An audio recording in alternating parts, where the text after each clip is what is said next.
ஒருத்தர் ரொம்ப அவசரமா வந்தார். சார், மனுஷன் நிம்மதியா இருக்கிறதுக்கு என்ன வழின்னு கேட்டார். சீக்கிரமா ஒரு கல்யாணத்தை பண்ணீங்க, எல்லாம் சரியா போடும் அப்படின்னோம். அவர் ஒரு மாதிரியா பார்த்தார். ஏற்கனவே எனக்கு கல்யாணம் ஆயிட்டுது சார், அதனால தானே நிம்மதியா இருக்கிறதுக்கு வழி கேட்கறேன் அப்படின்னார். சரி, இவர் ஒரு மாதிரியான கேஸ் அப்படின்னு நினைச்சுக்கிட்டு நம்மகிட்ட இருந்த ஒரு சின்ன புத்தகத்தை அவர்கிட்ட தூக்கி கொடுத்தோம். இதை படிச்சு பாருங்கன்னு. கல்யாணத்துக்கு பிறகும் சந்தோஷமா இருக்கிறதுக்கு என்ன வழி அப்படிங்கிற கேள்விக்கு அந்த புத்தகத்துல விளக்கம் இருந்தது. கணவன் மனைவிக்குள்ள சிக்கல் வராம இருக்கிறதுக்கு அதுல சில வழிகளை சொல்லி கொடுத்துருக்குறாங்க. அதெல்லாம் என்னென்ன அப்படிங்கறத இப்ப பார்க்கலாமா? குடும்பம்னு இருந்தா கோபம் வரதான் செய்யும். அது வந்துட்டு போட்டும் பரவாயில்ல. ஆனா அந்த கோபம் ஒரே நேரத்துல ரெண்டு பேருக்கும் வந்துடாம பாத்துக்கணும். ஒரு சமயத்துல யாராவது ஒருத்தர் தான் கோபப்படணும், அடுத்தவங்க அமைதியா இருக்கணும். அதுக்கப்புறம் இவர் அமைதியான உடனே அவங்க ஆரம்பிச்சுக்கலாம். கோபமா ஏதாவது சொன்னா உடனே கோபமா பதில் சொல்லக்கூடாது. கொஞ்சம் பொறுத்து கோபம் தீர்ந்த உடனே அந்த பதில சொல்லலாம். அப்போ பதில் கோபமா இருந்தா கூட அது அவ்வளவு பெருசா தெரியாது. அற்ப விஷயத்துக்கெல்லாம் காய்ச்சி மூச்சுன்னு கத்திட்டு இருக்கக்கூடாது. உங்க ரெண்டு பேருக்குள்ள ஒரு தர்க்கம் ஆரம்பமாயிட்டுதுன்னு வச்சுக்கோங்க. கடுமையா ரெண்டு பேரும் விவாதம் பண்றீங்க. உங்கள ஒருத்தர் இதுல ஜெயிக்கணும்னா அது நீங்களா இருக்க வேணாம், அடுத்தவங்க ஜெயிக்கிறதுக்கு நீங்க துணையா இருங்களேன். அப்படின்னா நீங்க கொஞ்சம் விட்டு கொடுக்கணும், அவ்வளவுதான். ஏதாவது குத்தம் சொல்லணுமா, செஞ்ச தப்ப சுட்டி காட்டணுமா, விமர்சனம் பண்ணணுமா, பண்ணுங்க, வேணான்னு சொல்லல. ஆனா சொன்னதை அப்படி சொல்றத கொஞ்சம் அன்பா இதமா சொல்லுங்க. எப்போ நடந்த தவறுகளை எல்லாம் இப்போ போய் மறுபடியும் ஞாபகப்படுத்திட்டு இருக்க வேண்டாம். நான் அப்பவே சொன்னேன் இந்த புடவை வேணாம்னு, நீங்க தான் கேட்கல, இப்போ பாருங்க கிழிஞ்சு போச்சு இப்படின்னு கத்துனாங்க ஒரு அம்மா. எப்போ சொன்னீங்கன்னு கேட்டா ஒரு 10 வருஷத்துக்கு முன்னாடி தீபாவளி சமயத்துல அப்படிங்கிறாங்க. அது என்ன இன்னும் அப்படியே புதுசாகவே இருக்கும்? உங்களுக்கு அவர் தான் பெருசு, அவருக்கு நீங்க தான் பெருசு. அதை விட இந்த உலகத்துல வேற எதுவும் முக்கியம் இல்லைன்னு நினைக்கணும். நீ தான் என்னுடைய உலகம்னு எத்தனை தடவை சொல்லியிருப்பீங்க? அதெல்லாம் வெறும் வசனமா போயிடக்கூடாது. ஏதாவது ஒரு பிரச்சனையை பத்தி கடுமையா விவாதம் பண்ணிட்டு இருக்கீங்க, அதை அப்படியே பாதியில விட்டுட்டு படுக்கைக்கு போயிடக்கூடாது. சொச்சத்தை நாளைக்கு பேசிக்கலாம்னு. அப்படி போனா தூக்கம் வராது. பிரச்சனையை ஒரு முடிவு பண்ணிக்கிட்டு அதுக்கப்புறமா தூங்க போகணும். ஒரு நாள்ல ஒரு தடவையாவது உங்க ஜோடியை பாராட்டி நல்ல விதமா கனிவா ஒரு வார்த்தை சொல்லணும் அப்படின்னு தீர்மானம் பண்ணீங்க. ஏதாவது தப்பு பண்ணிவிட்டீங்கன்னா பரவாயில்ல, அதை ஒத்துக்கிறதுக்கும் மன்னிப்பு கேட்கறதுக்கும் தயாரா இருக்கணும். அது ஒன்றும் கேவலம் கிடையாது. வீட்டுக்குள்ள தானே கேட்க போறீங்க, வெளியில யாருக்கு தெரிய போதும்? எப்படியோ உங்களுக்குள்ள ஒரு சமரசம் ஆனா சரிதான். ஒரு தகராறுன்னு எடுத்துக்கிட்டா குறைஞ்சபட்சம் அதுக்கு 2 பேர் தேவை. தனியாவே உட்காந்துக்கிட்டு நான் இப்ப தகராறு பண்ணிட்டு இருக்கிறேன் அப்படின்னு யாரும் சொல்ல முடியாது. 2 பேர் தகராறு பண்றாங்கன்னா பொதுவா அந்த 2 பேர்ல யாரு அதிகமா பேசுறாங்களோ அவங்க பேர்ல தான் தப்பு இருக்கும். அதை மனசுல வச்சுக்கணும். இதெல்லாம் தான் அந்த புத்தகத்துல போட்டிருக்கிற வழிமுறைகள். இவ்வளவும் சரியா வரலன்னா அப்புறமா சொல்லுங்க, வேற புத்தகம் ஏதாவது இருக்கான்னு தேடுவோம். ஒரு கணவன் தன்னுடைய மனைவியை அழைச்சிட்டு ஒரு மனோதத்துவ டாக்டர் கிட்ட வந்தாரா. டாக்டர், எங்களுக்கு கல்யாணம் ஆகி 30 வருஷ காலமா நாங்க ஒரு விஷயத்துல கூட ஒத்து போனதில்லை அப்படின்னு ஆரம்பிச்சார். உடனே அந்த அம்மா குறுக்கிட்டு, அது 30 வருஷம் இல்ல 32 வருஷம் அப்படின்னாங்களாம்.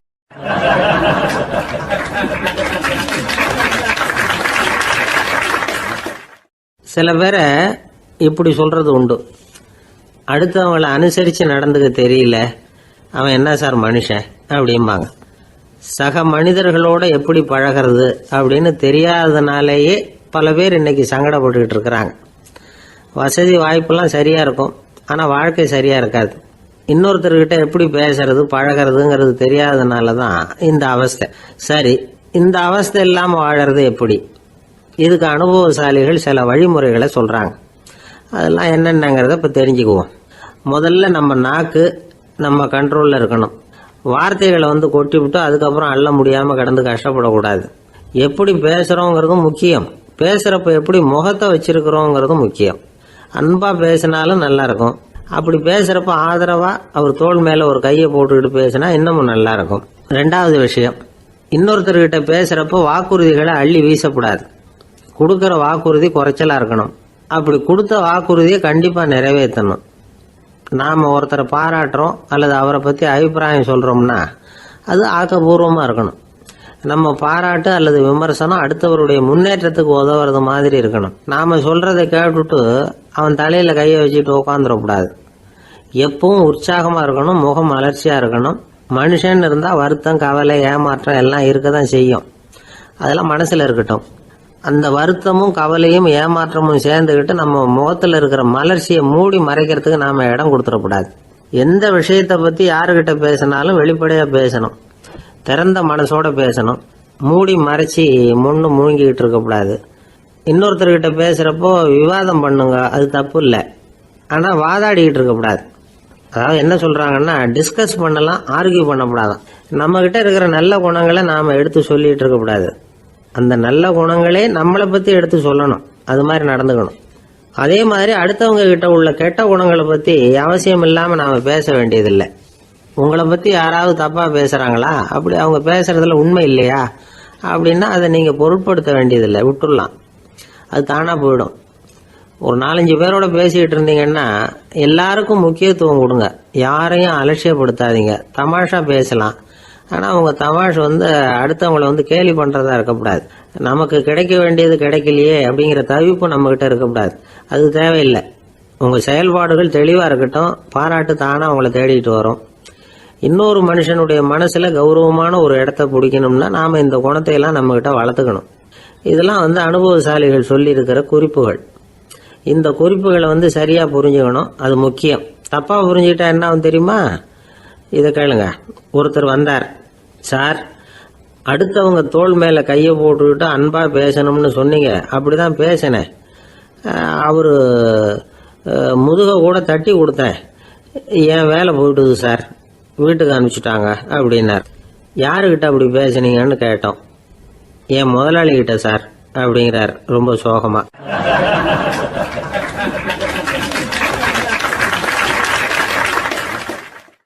இந்த உலகமே ஒரு நாடக மேடை, நாம எல்லாரும் நடிகர்கள். இது ஞானிகள் சொல்றது. இது ஒரு பக்கம் இருக்கட்டும். இந்த உலகத்துக்குள்ள எத்தனையோ நாடக மேடைகள், எத்தனையோ நடிகர்கள், எத்தனையோ நாடகங்கள், இதெல்லாம் எப்படி ஆரம்பமாச்சு, அதுதான் இன்னைக்கு தகவல். அதாவது ஆதி மனிதன் பேச ஆரம்பிக்கிறதுக்கு முன்னாடி சைகையாலேயே எல்லாத்தையும் சொல்லிக்கிட்டு இருந்தான். அதனால அப்பவே நடிப்பு ஆரம்பமாயிட்டுது. முதல்ல ஒரு வேட்டையத்தான் அவன் நடிச்சு காட்டியிருப்பான். இவன் எப்படி போனான், எதிரில் மிருகம் எப்படி வந்தது, அதோட எப்படி சண்டை போட்டான், எப்படி அடிச்சு கொண்டுகிட்டு வந்தான், இதை அப்படியே மற்றவங்களுக்கு நடிச்சு காட்டியிருப்பான். ஏன்னா மொழி கிடையாது. இந்த காலத்துல எல்லாம் நாடகங்கள்ல நடிக்கிறவங்கள நடிகர்கள்ங்கிறோம். ஒரு காலத்துல இவங்களுக்கு என்ன பேரு தெரியுமா? திஸ்பியர்கள் அப்படின்னு பேராம். இதுக்கு காரணம் உண்டு. அதாவது 2000 வருஷத்துக்கு முன்னாடி கிரீஸ் நாட்டுல திசிபியஸ் அப்படின்னு ஒரு ஆள் இருந்தான். அவன் ஒரு பெரிய நாடக கலைஞன். அவன் சில இளைஞர்களை சேர்த்துக்கிட்டான், பயிற்சி கொடுத்தான், நாடக குழுவை உருவாக்கினான். நடிகர்களையும் நாடகத்துக்கு தேவையான பொருள்களையும் ஏற்றிக்கிட்டு போறதுக்கு ஒரு வண்டியையும் தயார் பண்ணான். அந்த வண்டியிலேயே அவன் கிரேக்க நாடு பூராவும் சுத்தினான். ஊர் ஊரா நாடகம் போட்டான். ஒரு ஊருக்கு போனதும் அங்க நாடகம் நடத்த தியேட்டர் இருக்கா அப்படிங்கன்னு எல்லாம் பாக்குறது இல்ல அவன். ஏன்னா அப்போலாம் தியேட்டர்னா என்னன்னு தெரியாது. நாடகம்னா அது ஒரு மூடிய கொட்டைக்குள்ளதான் நடத்தணுங்கிறது அப்ப யாருக்குமே தோணல. இந்த வண்டி போகும், அதுவே ஒரு பகுதி அப்படியே ஒரு மேடை மாதிரி விரிச்சுக்கும். அதுல ஏறி நின்றுகிட்டு நாடகத்தை நடிச்சு காட்டுவாங்களாம். மக்கள்லாம் எதிரில் தரையில உட்காந்து அதை பார்த்துக்கிட்டு இருக்கிறது. உலகத்தின் முதல் நடமாடும் தியேட்டர் இதுதானா. இந்த திசிபியஸ் தான் முதலா உலகத்துல நாடகம்ங்கிற பொழுதுபோக்க நடத்தி காட்டினவன் அப்படின்னு சொல்றாங்க. அவன் சொந்தமா நாடகம் எழுதுனா, நடிச்சான், நாடகத்தை இயக்கினான். அதனாலதான் அவனை first man of the theatre அப்படின்னு சொல்லுவாங்க. அவன் தான் நாடக மேடையின் முன்னோடி. கிரேக்கர் காலத்திலேயே நாடக ஆசிரியர்கள், நடிகர்கள், ரசிகர்கள் இவங்கெல்லாம் உருவாயிட்டாங்களாம். நாடகத்தின் சரித்திரத்துல இந்த 3 பிரிவும் ரொம்ப முக்கியம். அதாவது கிரேக்க தியேட்டர்கள்லாம் திறந்த வெளி மேடைகள் தான். பெரும்பாலும் மலைச்சரிவுகள், அதுவே படிப்படியா பண்ணியிருப்பாங்க. கீழே அரைவட்ட வடிவில் மேடை, அதுக்கு ஆர்கெஸ்ட்ரான்னு பேரு. பிற்காலத்தில் இதில் உட்காந்து இசைக்குழுவினர் வாய்ச்சதுனால இசைக்குழுவுக்கே ஆர்கெஸ்ட்ராங்கிற பேர் வந்துட்டுது. இப்போ கிரேக்க தியேட்டர்களில் ஒன்று, அதோட காலம் கிமு 340. அதை இன்னமும் பாதுகாத்து வச்சிருக்கிறாங்களாம். எபிடாரஸ் அப்படிங்கிற இடத்துல அது இருக்குதான். இன்னமும் அந்த தியேட்டரை பயன்படுத்திட்டு வர்றாங்களாம். சிறந்த கிரேக்க நாடகங்கள்லாம் அங்கே நடிக்கிறாங்களாம். ஆரம்ப காலத்திலேயே கட்டணம் கிடையாது.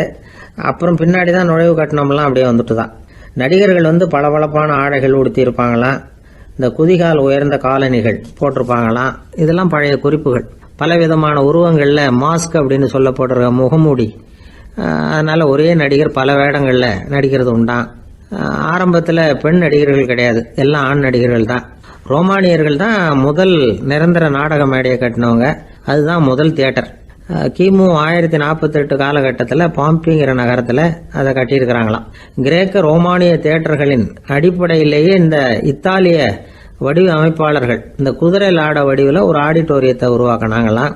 இப்படி அதை பற்றி நிறைய தகவல் இருக்குது. 1576 லண்டனில் இந்த வின்ஸ்பர்ரி, அப்புறம் இந்த பில்ட்ஸில், அப்புறம் ஜேம்ஸ் இப்படிங்கிற ஒரு முயற்சியால் தான் இங்கிலாந்தில் முதல் தியேட்டர் உருவாச்சான். அப்படி ஒருத்தர் இருந்தாராம். உலக நாடக மேடையின் வரலாறு இதுதான். அதாவது இப்பெல்லாம் அறிவியல் வளர்ச்சி அதிகமாயிட்டுது, திரைப்படம் தொலைக்காட்சி எல்லாம் வந்தாச்சு. ஒவ்வொரு வீடுமே ஒரு குட்டி தியேட்டர் மாதிரி ஆயிட்டுது. தொலைக்காட்சி முன்னாடி உட்காந்து எழுந்திருக்கவே மனசு வர்றதில்லை. ஒரு அம்மா ஒரு மனோதத்துவ டாக்டரை தேடிட்டு வந்தாங்களாம் இந்த காலத்தில். டாக்டர், எங்கள் வீட்டுக்காரர் எப்போ பார்த்தாலும் டிவி முன்னாடி உட்காந்துக்கிட்டு அதையே வெறிச்சு பார்த்துக்கிட்டு இருக்கிறார், ஒத்து பார்த்துக்கிட்டு இருக்கார், எனக்கு சந்தேகமாக இருக்குன்னாங்களாம். இது மனக்கோளாறு இல்லைங்க, ஆர்வ கோளாறு, அவ்வளவுதான், இதுக்காக பயப்படாதீங்கன்னாராம் டாக்டர்.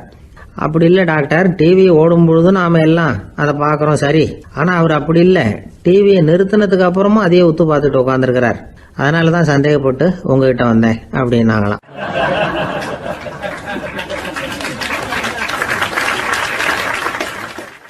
ஒரு சின்ன பையன் வந்தான்.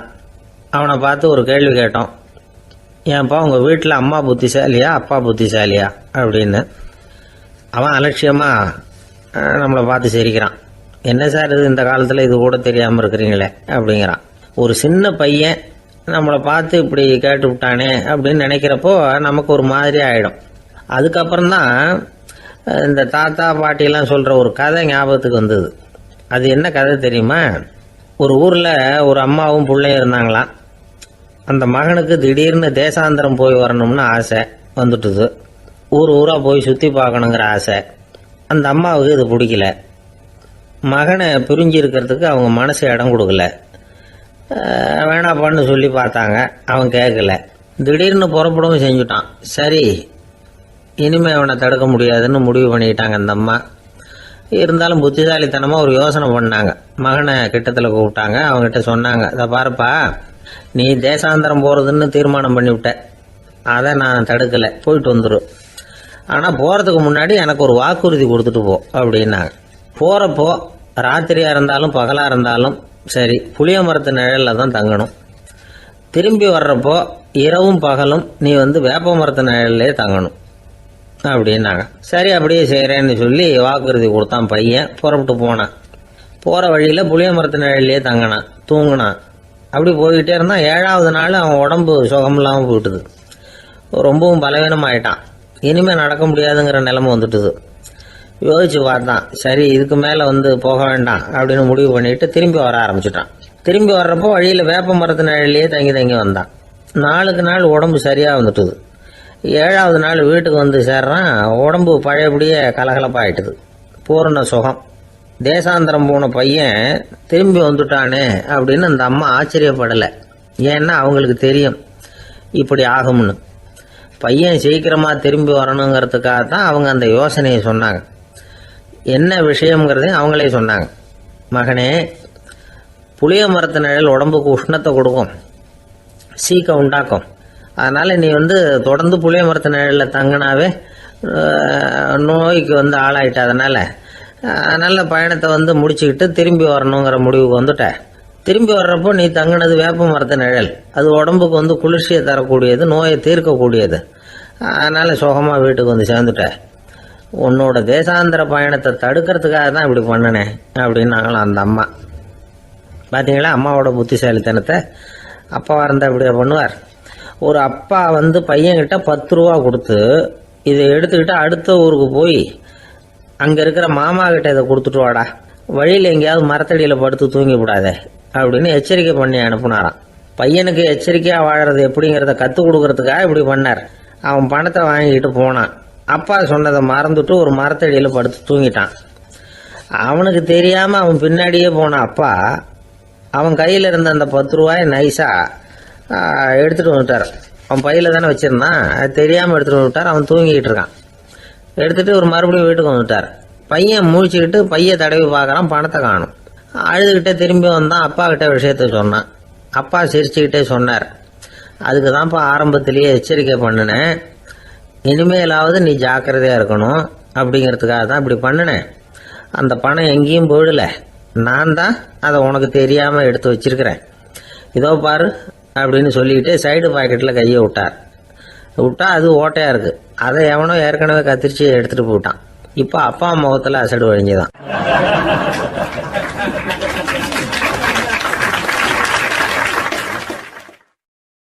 ஒரு அரசனும் அமைச்சரும் ஒரு நாள் ரொம்ப சாவகாசமாக பேசிக்கிட்டு இருந்தாங்களாம். அரசன் அமைச்சரை பார்த்து ஒரு கேள்வி கேட்டிருக்கார். ஏங்க அமைச்சரே, ஆசை இல்லாத ஒரு மனுஷனால இருக்க முடியுமா அப்படின்னு. ஏன் முடியாது, துறவி அப்படிங்கிறவங்கெல்லாம் அப்படிப்பட்டவங்க தானே அப்படின்னாராம் அமைச்சர். அவங்கெல்லாம் உண்மையிலேயே ஆசையை விட்டவங்க தானா அப்படின்னு கேட்டாராம் ராஜா. அப்படி தான் இருக்கணும் அப்படின்னாராம் அமைச்சர். அப்படின்னா ஆசையே இல்லாத ஒரு உண்மையான துறவியை நான் பார்க்கணுமேன்னார். அது என்ன பிரமாதம், அதுக்கு நான் ஏற்பாடு பண்ணுறேன் அப்படின்னு விட்டார் இவர். சொல்லிவிட்டு உடனே புறப்பட்டு போனார். அங்கே எங்கே தேடினார். அப்புறம் தான் அவருக்கு புரிஞ்சுது உண்மை துறவியை கண்டுபிடிக்கிறது எவ்வளவு கஷ்டமான காரியம்னு. இருந்தாலும் ராஜா கிட்ட சொல்லியாச்சே, உண்மை துறவியை காட்டுறேன்னு. இப்போ என்ன பண்ணுறது? ராஜா கிட்ட சொன்னபடி நடக்கலைன்னா அவருக்கு கோபம் வந்துடும். அமைச்சர் ஒரு யோசனை பண்ணார். அவருக்கு ஒரு வழி தெரிஞ்சுது.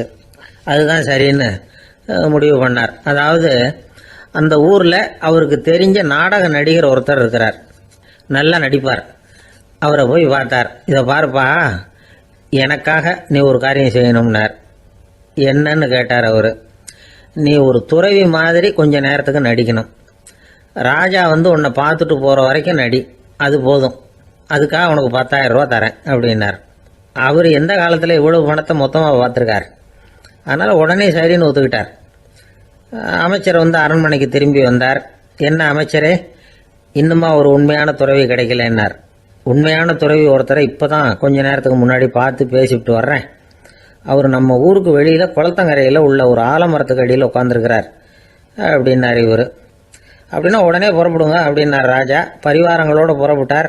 அங்கே அந்த மரத்தடியில் அந்த ஆள் வேஷம் போட்டுக்கிட்டு துறவி மாதிரி உட்காந்துருக்கிறான். ராஜா நேராக போனார். அந்த துறவி காலில் பொத்துன்னு விழுந்து வணங்கினார். உடனே ராணி அவர் காலில் விழுந்தாங்க. அடுத்தபடியாக அமைச்சர் விழுந்தார். அவருக்கு தெரியும் இது நம்ம ஆள் தான்னு. இருந்தாலும் என்ன பண்ணுறது, நேரம். அப்புறம் பரிவாரங்கள்லாம் துறவி காலில் விழுந்து ஆசீர்வாதம் வாங்கிட்டாங்க. ராஜா அப்புறமா தங்கத்தட்டில் பொண்ணையும் பொருளையும் வச்சு அந்த துறவிகிட்ட ரொம்ப பணிவாக நீட்டுறார். தாங்கள் தயவு பண்ணி இதை ஏற்றுக்கணும் அப்படின்னு வேண்டிக்கிட்டார். அந்த துறவி பற்று இல்லாமல் அதை பார்த்தார். எல்லாத்தையும் திறந்துட்ட எனக்கு இதெல்லாம் எதுக்காக அப்படின்னு சொல்லி அதை மறுத்துட்டாராம். ஆஹா, உண்மையான துறவியை பார்த்துட்டோம் அப்படிங்கிற ஆனந்தம் அரசருக்கு. ரொம்ப நிம்மதியாக திருப்தியாக திரும்பி வந்தார் அரண்மனைக்கு. அதுக்கப்புறம் அமைச்சர் யாருக்கும் தெரியாமல் அந்த துறவிகிட்ட ஓடினார். சொன்ன பிரகாரம் பணத்தை நீட்டினார். இந்தப்பா, நான் உங்ககிட்ட சொன்னபடி 10,000 ரூபா பணம் எடுத்துக்கோ அப்படின்னார். அந்த ஆள் ராஜா கிட்ட சொன்னது மாதிரியே எல்லாத்தையும் திறந்துவிட்ட எனக்கு இதெல்லாம் எதுக்காக வேணாம் அப்படின்னு விட்டாரான். நடித்த வரைக்கும் போதும்ப்பா, இனிமேல் இந்த நாடக வசனம்லாம் வேணாம், வேஷத்தை கலைச்சிரு, பணத்தை வாங்கிக்கோன்னார். இல்லைங்க, இது வேஷம் இல்லை, இது வசனமும் இல்லை, இது உண்மை. கொஞ்ச நேரம் துறவி மாதிரி நடித்ததுக்கே இந்த தேசத்து ராஜா, ராணி, அமைச்சர், பரிவாரங்கள் எல்லாம் என் காலில் விழுந்து வணங்குறாங்க. அப்படின்னா உண்மையான துறவியாக இருக்கிறது எவ்வளவு பெருமையான விஷயம். நான் உண்மையான துறவியாக ஆக போகிறேன், அப்படி முடிவும் பண்ணிட்டேன் அப்படின்னார் அந்த நடிகர். வேஷம் கூட எப்படிப்பட்ட விளைவுகளை உண்டு பண்ணுது பார்த்தீங்களா. நம்மால் ஒருத்தன் ரொம்ப வசதியாக தான் இருந்தான். ஒரு நாள் அவன் சொத்து பூரா திருட்டு போட்டுது. அதுக்கப்புறம் இவன் துறவி மாதிரி ஆயிட்டான். ஊர் ஊராக சுற்றினான். ஒரு குருநாதரை தேடி கண்டுபிடிச்சான். அவர்கிட்ட சீடனாக சேர்ந்துக்கிட்டான். அவனை பார்த்து ஒருத்தர் கேட்டார், நீ உண்மையான சீடன் தானான்னு. இல்லைங்க, சீடன் மாதிரி நடிச்சுக்கிட்டு இருக்கிறேன் அப்படின்னா. அது குரு துரோகம் இல்லையா அப்படின்னு கேட்டார் அவர். இல்லைங்க, நான் பண்ணது குரு துரோகம் இல்லை, என் குரு பண்ணது தான் துரோகம். என்னுடைய பணத்தை கொள்ளையடிச்சது இவர் தான். அதை எங்கே வச்சிருக்காருன்னு கண்டுபிடிக்கிறதுக்காக தான் இவர்கிட்ட சீடனா சேர்ந்துருக்கிறேன் அப்படின்னானா.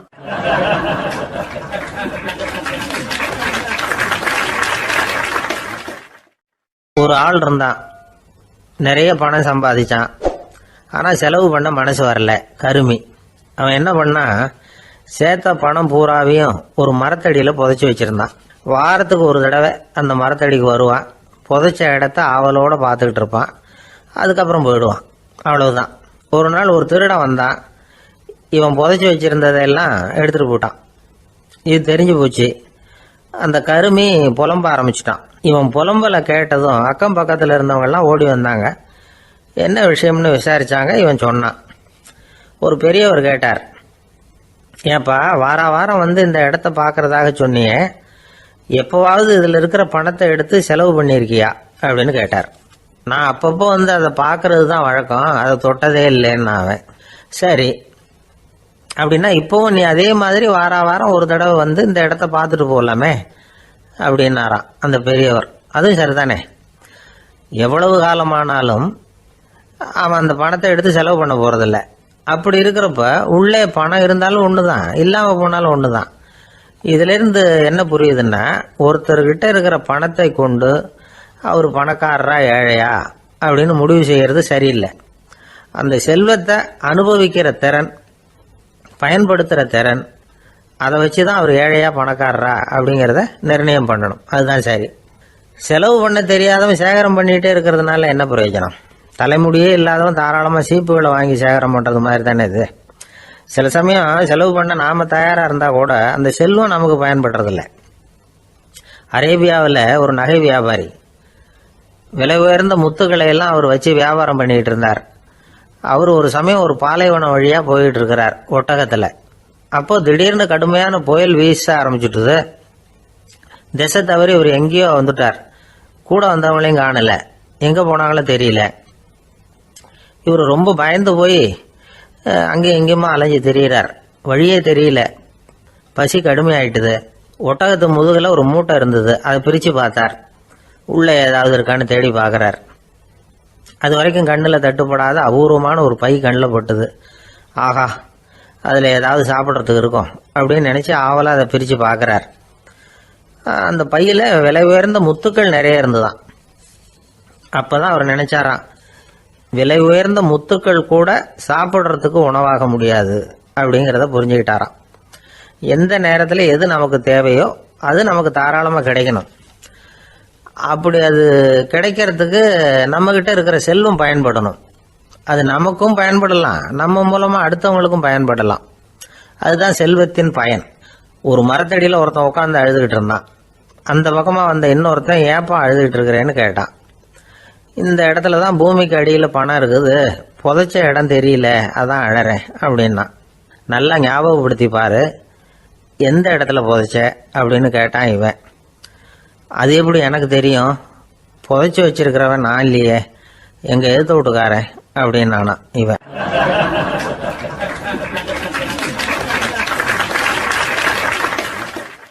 அந்த ஆள் என்ன கண்ணா பண்ணான்னு திட்டி விட்டான் சார், அதை நினைச்சா எனக்கு ரொம்ப வருத்தமா இருக்கு அப்படின்னு சொல்லி கவலைப்பட்டார் ஒருத்தர். இதுல கவலைப்படுறதுக்கு என்ன இருக்குது அப்படின்னாரு ஒரு பெரியவர். அவர் ஒரு மகான். என்ன சார் இப்படி சொல்றீங்க, ஒருத்தர் நம்ம பார்த்து திட்டுனா வருத்தமா இருக்காதா அப்படின்னார். அது எப்படி வருத்தமா இருக்கும், திட்டுறதுங்கிறது என்ன, அது வெறும் சத்தம் தானே அப்படின்னார் அந்த பெரியவர். நம்ம ஆளுக்கு தலையை பிச்சுக்கலாம் போல இருந்தது. இருக்காது அப்படின்னா நமக்கு அப்படித்தானே தோணுது. அந்த பெரியவர் சொல்றது ரொம்ப பெரிய விஷயம். அதை நாம் புரிஞ்சிக்க முயற்சி பண்ணலாம்னா நடைமுறை வாழ்க்கைக்கு அது ஒத்து வர்றது மாதிரி தெரிய மாட்டேங்குது. இருந்தாலும் அந்த பெரியவர் அதுக்கு என்னதான் விளக்கம் கொடுக்குறாருன்னு பார்ப்போமே. ஒரு ரயில் போயிட்டு இருக்கு, அதில் ஒரு சாது போயிட்டு இருக்கார். அந்த ரயில் வந்து அவர் ஹரித்வாரம் போயிட்டு இருக்கார். அவர் ரயிலில் ஏகப்பட்ட கூட்டம். நம்ம ஊர் ரயில் கேட்க வேணும், டிக்கெட் வாங்கிட்டு கொஞ்சம் பேர், வாங்காத கொஞ்சம் பேர். அது என்னத்துக்கு அனாவசியமாக டிக்கெட் அப்படிங்கிற நினைப்பில் பாதி பேர். இந்த கூட்டத்துக்கு மத்தியில் அந்த சாதுவும் போயிட்டு இருக்கிறார். உட்கார்றதுக்காக இருந்த இடத்துல ஒரு ஆள் படுத்திருக்கிறான். கொஞ்சம் முரட்டு ஆசாமி. அவன் காலு பக்கத்தில் கொஞ்சோண்டு இடம் பாக்கி இருந்தது. அந்த இடத்துல இந்த சாது உட்காந்துருந்தார். மெதுவாக உட்காந்துக்கிட்டார் போய். ஆனால் அந்த ஆள் ராத்திரி பூரா இவரை காலால் உதச்சிக்கிட்டே இருக்கிறான். அது இவருக்கு ரொம்ப அவமானமாக பட்டுது. அதனால் துக்கம் ஏற்பட்டது. இருந்தாலும் அதை ஒரு மாதிரியாக சகிச்சுக்கிட்டே இவர் வந்து சேர்ந்தார். பொழுது விடிஞ்சது. அந்த சாது ஹரித்வார் வந்து சேர்ந்தார். அங்கே ஒரு பெரிய ஞானியை சந்திச்சார். ராத்திரி ரயிலில் அந்த ஆள் உதைச்சதையும் அதனால் தனக்கு ஏற்பட்ட துக்கத்தையும் இந்த சாது அந்த ஞானிகிட்ட சொன்னார். சொல்லிவிட்டு, ஏன் சுவாமி, எனக்கு துக்கம் ஏற்பட்டதே அது தப்பா அப்படின்னு கேட்டார். தவறுதான்னார் அந்த ஞானி. உனக்கு இன்னமும் தேக அபிமானம் போகலைங்கிறது தான் அது காட்டுது. அஷ்டாவக்கிரர் என்ன சொல்றார் தெரியுமா, உண்மையான ஞானி யாராவது தன்னை வந்தனை செய்தால் அதற்காக சந்தோஷப்பட மாட்டார், யாராவது நிந்தனை செய்தால் அதற்காக வருத்தப்பட மாட்டார் அப்படின்னு சொல்றார். நிந்தனைங்கிறது ஒரு ஒலி தான். தேகாபிமானம் இருக்கிற வரைக்கும் இந்த ஒலி நம்மளை வேதனைப்படுத்தும். நான் தேகம் இல்லை ஆத்மா அப்படிங்கிற நினைவு இருந்தா இந்த ஒலி நம்மளை பாதிக்காது. மனு என்ன சொல்றார் தெரியுமா? ஒரு சாதகன் பாராட்டுதலை விஷம்னு நினைச்சு பயப்படணும், அவமானத்தை அமிர்தம்னு நினைச்சு சந்தோஷப்படணுங்கிறார். அவமானப்பட்டா கவலைப்படாம எப்படி இருக்க முடியும் அப்படின்னு தான் நமக்கு தோணும். அதனாலதான் நம்மள யாரும் இதுக்கு உதாரணமா யாரையும் காட்ட முடியல. புத்தரையும் கபீரையும் உதாரணமா காட்டுறாங்க. அவங்களுக்கெல்லாம் அவமானம் ஏற்பட்டப்போ கவலையே படலையாம்.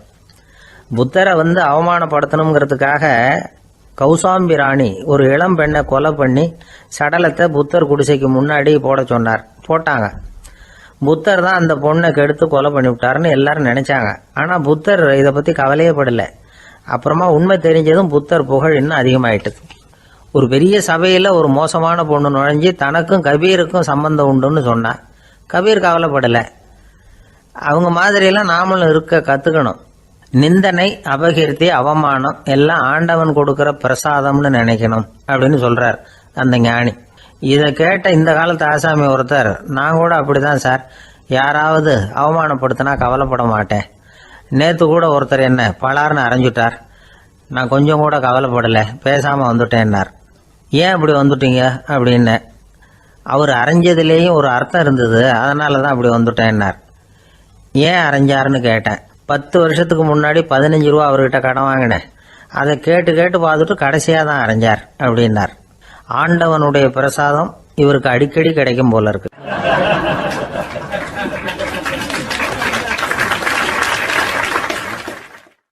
ஒரு பல்கலைக்கழகம், அங்க ஒரு இலக்கிய பேராசிரியர், அவர் பாடம் நடத்திட்டு இருந்தார். ராபர்ட் பிரவுனிங் எழுதிய கவிதைகளை பத்தி சொல்லிட்டு இருக்கிறார். மாணவர்களும் ரொம்ப அக்கறையா அதை கேட்டுக்கிட்டு இருக்கிறாங்க. ஒரு குறிப்பிட்ட கவிதையை பத்தி சொல்லும் பொழுது அந்த பேராசிரியருக்கே ஒரு சந்தேகம். அதாவது அந்த கவிதையின் சரியான அர்த்தம் என்னங்கிறதுல சந்தேகம். பேராசிரியர் யோசனை பண்ணார்.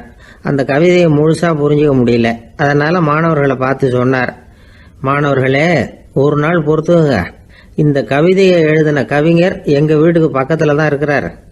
இன்னைக்கு சாயந்தரம் நான் அவரை நேரிலேயே போய் பார்க்கறேன், பார்த்து இதுக்கு என்னங்க அர்த்தம்னு கேட்டுட்டு வந்துடுறேன், அதுக்கப்புறம் உங்ககிட்ட சொல்றேன் அப்படின்னாராம். அன்னைக்கு சாயந்தரமே அந்த பேராசிரியர் கவிஞரை தேடிட்டு போயிட்டார். கவிஞர் அவங்க வீட்டுல அவர் பாட்டு உட்காந்துருந்தாராம். இவர் போய் அவர் முன்னாடி உட்கார்ந்தார். அப்புறம் கேட்டார், ஐயா, அந்த கவிதையின் முழு பொருள் என்னன்னு தெரிஞ்சுட்டு போறதுக்காக வந்திருக்கிறேன் அப்படின்னாராம். எந்த கவிதை அப்படின்னாராம் அவரு. இவர் அந்த கவிதையை சொல்லியிருக்கார். கவிஞர் கொஞ்சம் யோசனை பண்ணிவிட்டு அப்புறம் சொன்னாராம், பேராசிரியரே, நீங்க கொஞ்சம் தாமதமா வந்துட்டீங்கன்னாராம். இவருக்கு ஒன்றும் புரியல. நீங்க என்ன சொல்றீங்க? நான் தாமதமா வந்துட்டேன்னா? நீங்க தான் உயிரோட இருக்கிறீங்களே, அப்படி இருக்கும்பொழுது நான் தாமதமா வந்துட்டேன்னா அது எப்படி அப்படின்னு இவர் குழம்பி இருக்கிறார். இப்ப கவிஞர் சொன்னாராம், ஐயா, நான் உயிரோட இருக்கிறேன்னா இல்லையாங்கிறது முக்கியம் இல்லை. நான் அந்த கவிதை வரிகளை எழுதினப்போ 2 பேருக்கு அதோட அர்த்தம் தெரிஞ்சிருந்தது. இப்போ ஒரே ஒருத்தருக்கு தான் அதோட அர்த்தம் தெரியும் அப்படின்னாராம். பேராசிரியர் யோசனை பண்ணியிருக்கார். அப்படின்னா அந்த ஒருத்தர் கவிஞர் ராபர்ட் பிரவுனிங்கை தவிர வேற யாரா இருக்க முடியும்? இவர் தான் அப்படிங்கிறத அவர் மனசுல நினைச்சுக்கிட்டார். அதனால சொன்னார், ஐயா, நான் தாமதமா வரல, அந்த கவிதையின் பொருள் என்ன அது சொல்லுங்கன்னார். பேராசிரியரே, நான் சொல்றது உங்களுக்கு புரியலன்னு நினைக்கிறேன். நான் இந்த வரிகளை எழுதினப்போ 2 பேருக்கு அதோட அர்த்தம் தெரிஞ்சிருந்தது. அந்த 2 பேர் யாருன்னா, ஒருத்தர் ராபர்ட் பிரவுனிங், அதாவது நான், இன்னொருத்தர் கடவுள். இப்போ அது கடவுளுக்கு மட்டும்தான் தெரியும். நானே இதை பத்தி பல தடவை யோசனை பண்ணி பார்த்தேன். இது ரொம்ப அழகானது, ஆனாலும் ரொம்ப வழுக்கலானது. அதை பிடிச்சிட்டோம்னு நினைச்சிட்டு இருக்கும் பொழுதே காத்து மாதிரி அது உங்ககிட்ட இருந்து ஓடி போயிடுது. எனக்கு ரொம்பவும் வருத்தமா தான் இருக்குது. நிச்சயமா நான் தான் இந்த வரிகளை எழுதியிருக்கிறேன். அதுல அர்த்தம் இருக்குங்கிறது எனக்கு தெரியும், அதை நான் உணர்றேன். ஆனா நீங்க என்ன மன்னிக்கணும், எனக்கே கூட அதை என்னால விளக்க முடியல. அப்படி இருக்கும் பொழுது உங்களுக்கு எப்படி அதை நான் விளக்க முடியும் அப்படின்னாரா அந்த கவிஞர். அனுபவிக்கப்படக்கூடிய எல்லாமே விளக்கப்படக்கூடிய ஒன்றல்ல, விளக்கப்படும் எல்லாமே அனுபவிக்கப்படக்கூடிய ஒன்றல்ல அப்படிங்கிறது ஞானிகளுடைய கருத்து. அதுக்காக தான் அந்த சம்பவம். வாழ்க்கையில் நீங்கள் தொடர்ந்து ஆய்வு செய்து கொண்டே இருக்கக்கூடிய விளக்கங்களை ஒருபோதும் அடைய முடியாத பரிமாணங்கள் இருக்கிறதுனால தான் அது அலுப்பு தட்டாமல் இருக்குது. உங்களால் நிறைய அனுபவிக்க முடியும். இருந்தாலும் நீங்கள் அனுபவித்து அறிந்த விஷயங்கள் கூட வார்த்தைகளால் விளக்கப்பட முடிவதில்லை அப்படிங்கிறது பெரிய ஒரு சிந்தனை. இதெல்லாம் ஒரு பக்கம் இருக்கட்டும். நமக்கு தெரிஞ்ச பேராசிரியர் ஒருத்தர் 1 மணி நேரம் ரொம்ப விவரமாக வகுப்பு எடுத்தார். கடைசியாக சொன்னார், மாணவர்களே, ரொம்பவும் எளிமையாக விளக்கமாக எல்லா விவரமும் சொல்லியிருக்கிறேன். அதனால் இதில் உங்களுக்கு சந்தேகம் வர்றதுக்கு வாய்ப்பே இல்லை. இருந்தாலும் கேட்க வேண்டிய கடமை கேட்குறேன். இது வரைக்கும் நடத்தினதில் யாருக்காவது ஏதாவது சந்தேகம் உண்டா அப்படின்னு கேட்டாராம். எனக்கு ஒரே ஒரு சந்தேகம்தான் சார் அப்படின்னு எழுந்திரிச்சு நிற்கிறான் ஒருத்தன். என்னன்னு கேட்டாராம். இது வரைக்கும் நீங்கள் என்ன பாடம் சார் நடத்துனீங்க அப்படின்னானா அவன்.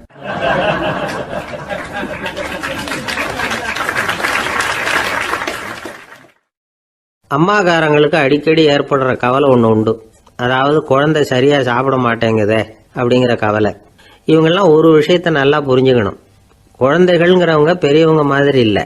அவங்க கடிகாரத்தில் மணியை பார்த்துட்டு சாப்பிட்றதுக்கு உட்கார்ற ரகம் கிடையாது. பசிச்சா சாப்பிடுவாங்க, இல்லைன்னா விளையாடுவாங்க அல்லது தூங்குவாங்க. அது புரியாமல் அவங்கள கட்டாயப்படுத்தி அல்லது மிரட்டி சாப்பிட வைக்கிறது ரொம்ப தப்பு. ஒரு 8 மாத குழந்தைக்கு 3 மணி நேரத்துக்கு ஒரு தடவை பசிக்கும். அந்த நேரம் பார்த்து சாப்பாடு கொடுத்தா அடம் பண்ணாமல் அது பாட்டுக்கு சாப்பிட்றோம். அதே குழந்தைக்கு 1 வயசு ஆகிறப்போ 4 மணி நேரத்துக்கு ஒரு தடவை பசிக்கும். இந்த வயசுல இயற்கையாகவே பசி குறைஞ்சிருக்கும். அது புரியாமல் என் குழந்தை முன்னாடி மாதிரி இப்போ சரியாக சாப்பிட மாட்டேங்கிறான் அப்படின்னு சில பேர் டாக்டர்கிட்ட போய் சொல்லிக்கிட்டு இருப்பாங்க. இன்னொரு விஷயம், ஒரு குழந்தைக்கு வயசு அதிகமாகிற வேகத்துக்கு உடம்பு எடையும் அதிகமாகிக்கிட்டே போகாது.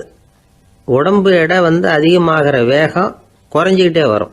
6 மாத குழந்தைக்கு ஒரு வாரத்தில் 150 கிராம் எடை கூடும். ஒரு வயசில் வாரத்துக்கு 71 கிராம் எடை கூடும். இது புரியாமல் அதிகமாக சாப்பாட்டை கொடுத்து குழந்தைய கஷ்டப்படுத்தக்கூடாது. ஏன்னா அளவுக்கு மீறின உணவு அஜீரணத்தை உண்டு பண்ணிவிடும்.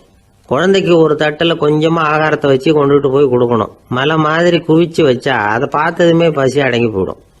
அடித்து மிரட்டி பயமுறுத்தி குழந்தைய சாப்பிட வைக்கிற பழக்கம் இருக்குது பாருங்க. அதுக்கு ஃபுட் ஃபோர்ஸிங் அப்படின்னு பேர். இப்படி பண்ணினா குழந்தைக்கு சாப்பாட்டில் விருப்பம் குறைஞ்சிரும். அதை கண்டாவே வெறுக்க ஆரம்பிச்சிடும்.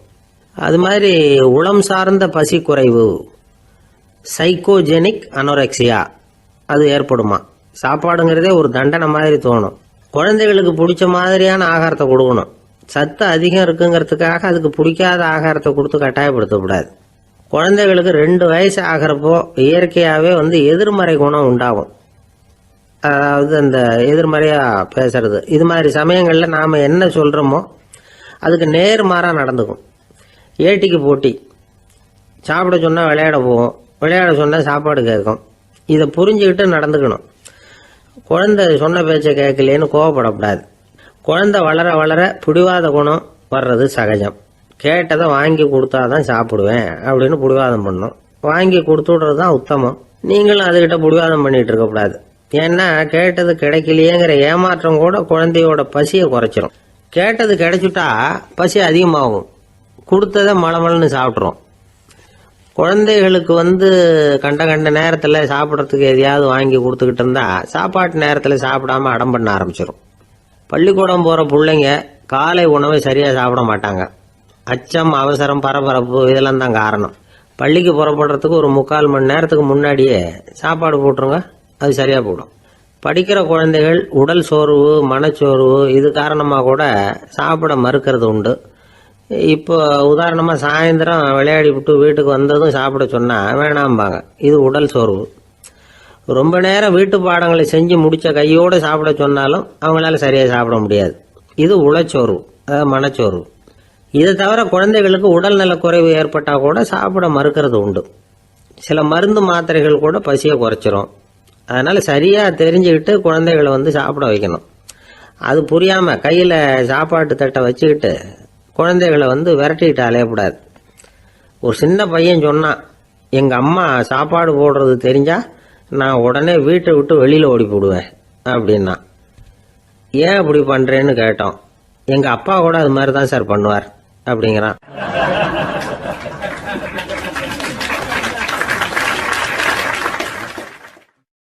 பந்திக்கு முந்தர ஆசாமிகள் நம்மள பல பேர் உண்டு. அப்படி முந்தறதுக்கு கூட முயற்சி பண்ணுறவங்க நிறைய பேர் இருக்கிறாங்க. இதில் என்ன ஒரு விஷயம்னா, பந்திக்கு முந்துறது கூட தப்பு இல்லை. ஆனால் அப்படி ஒரு விருந்தில் ஆளாக போய் உட்காந்து சாப்பிட்டா கூட வெளியில் வர்றப்ப என்ன பெரிய விருந்து வச்சுட்டான், சாம்பாரில் உப்பு இல்லை, ரசத்தில் காரம் இல்லை அப்படின்னு குறை சொல்லிகிட்டே வர்றது இருக்கு பாருங்க, அது சரியில்லை, நாகரிகமும் இல்லை. கல்யாண பத்திரிகையில் என்ன போட்டிருக்குது, என் பொண்ணுக்கும் இன்னார் பையனுக்கும் கல்யாணம், எல்லாரும் குடும்பத்தோடு வந்திருந்து மணமக்கள் ஆசீர்வதிக்கணும், இப்படி தானே போட்டிருக்கோம். குடும்பத்தோடு விருந்து சாப்பிட்டு சாப்பாடு எப்படி இருக்குன்னு அபிப்பிராயம் சொல்லிவிட்டு போங்க அப்படின்னா போட்டிருக்கு கல்யாண பத்திரிகையில்.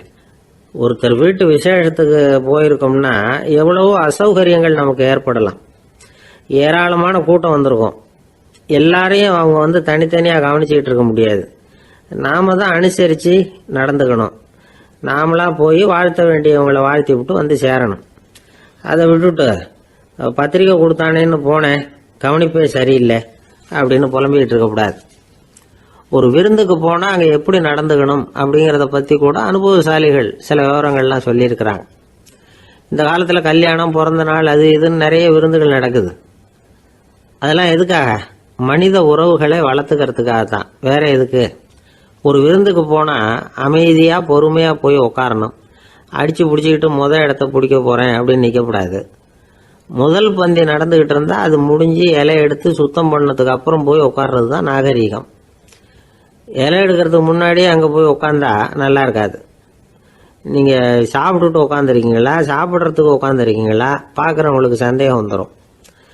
அதே மாதிரி இலையில எல்லா ஐட்டமும் பரிமாறினதுக்கு அப்புறம் சாப்பிட ஆரம்பிக்கணும். ஒவ்வொரு ஐட்டமாக வைக்க வைக்க நாம் பாட்டுக்கு எடுத்து உள்ளே தள்ளிகிட்டே இருந்தோம்னா எதை வச்சோம் எதை வைக்கலன்னு பரிமாறினவரே குழம்பி போயிடுவார். ஏன்னா எப்போ பார்த்தாலும் இலை காலியாகவே இருக்கும். சாப்பிட்றப்போ உங்கள் சாப்பாட்டையே நீங்கள் கவனிக்கணும். அடுத்தவங்க இலையில என்ன இருக்குது, பக்கத்தில் இருக்கிறவர் எதை அதிகமாக சாப்பிட்றார், இதெல்லாம் நமக்கு என்னத்துக்கு?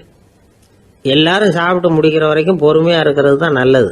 நீங்கள் மட்டும் திடீர்னு பாதியில் எழுந்திரிச்சு பக்கத்தில் இருக்கிறவங்களுக்கு சங்கடமாக இருக்குமேங்கிறதெல்லாம் யோசிக்காமல் நீங்கள் பாட்டு எழுந்திரிச்சு போகக்கூடாது.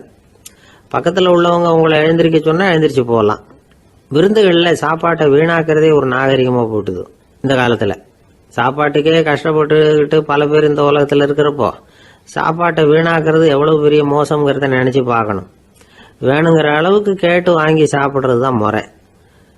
விருந்தில் இந்த பஃபே அப்படின்னு சொல்லி ஒரு முறை சொல்கிறாங்கல்ல, அதாவது உணவு வகைகளையெல்லாம் பொதுவாக ஒரு இடத்துல வச்சுடுறது, நமக்கு தேவையானதை நாமே எடுத்துட்டு ஒரு தட்டில் போட்டுக்கிட்டு சாப்பிட வேண்டியது.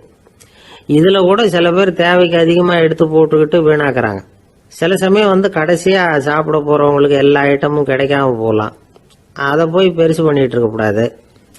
என்ன சார் இந்த அளவுக்கு கூடவா நாகரிகம் தெரியாமல் இருக்கிறோம், இதை போய் பெருசாக சொல்ல வந்துட்டீங்களே அப்படின்னு நினைக்கலாம். ஒருத்தர் 2 பேருக்கு இந்த விவரம் தேவைப்படலாம். அவங்க காதலையும் இது விழட்டுமேங்கிறதுக்காக தான் இது. ஒரு பெரிய கல்யாண விருந்து நடந்துக்கிட்டு இருந்தது. விருந்து மண்டபத்து வாசலில் ஒருத்தர் நின்றுக்கிட்டு வர்றவங்களையெல்லாம் ரொம்ப மரியாதையாக வணங்கி உள்ளே அனுப்பி வச்சுக்கிட்டு இருந்தார். எப்படி தெரியுமா? வர்றவங்க கையெல்லாம் பிடிச்சி முத்தம் கொடுத்து அதுக்கப்புறம் உள்ளே அனுப்பி வச்சுக்கிட்டு இருந்தாராம். கூட்டம்லாம் முடிஞ்சதுக்கப்புறம் அவர்கிட்ட போய் கேட்டிருக்கிறாங்க, சார் நானும் எவ்வளவோ விருந்துகளுக்கு போயிருக்கிறேன், இருந்தாலும் இவ்வளவு மரியாதையாக வர்றவங்க கைக்கெல்லாம் முத்தம் கொடுத்து வரவேற்கிறத இங்கே தான் பார்க்குறேன் அப்படின்னு சொன்னாங்க. அதுக்கு அவர் சொன்னார், அட போங்க சார், நான் முத்தம் கொடுக்கல, முந்தின பந்திக்கு சாப்பிட்டவங்களே அடுத்த பந்திக்கும் வர்றாங்களான்னு மோந்து பார்த்து அனுப்பி வச்சுக்கிட்டு இருந்தேன் அப்படின்னார்.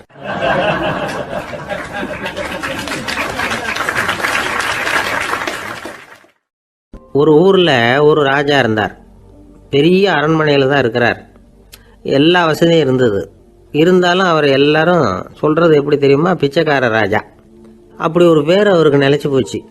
ஜனங்களும் சரி மற்ற தேசங்களில் உள்ளவங்களும் சரி அவர் அந்த பேர் சொல்லியே குறிப்பிடுறது வழக்கமாக போட்டுது.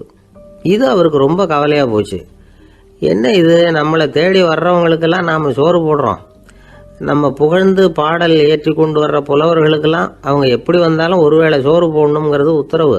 இவ்வளவுலாம் செஞ்சும் நம்மளை போய் பிச்சைக்கார ராஜான்னு எல்லாரும் சொல்கிறாங்களே, அது எதுக்காக அப்படி சொல்கிறாங்க? இதுதான் ராஜாவுக்கு குழப்பம். சரி, இதை பற்றி நம்ம அமைச்சர்கள்கிட்ட கேட்கலாமா அப்படின்னு யோசனை பண்ணார். இந்த விஷயத்தை போய் அவங்ககிட்ட எப்படி கேட்கறதுன்னு அவருக்கு தயக்கமாக இருந்தது. கௌரவ குறைச்சலாக தெரிஞ்சுது அவருக்கு. சரி, சாதாரண குடிமக்கள்கிட்ட இதை பற்றி கேட்கலாமா அப்படின்னு யோசனை பண்ணார். கேட்கலாம், ஆனால் அவங்க யாரும் ராஜா முன்னாடி வந்து நின்று தைரியமாக பேசக்கூடிய அளவுக்கு இல்லை.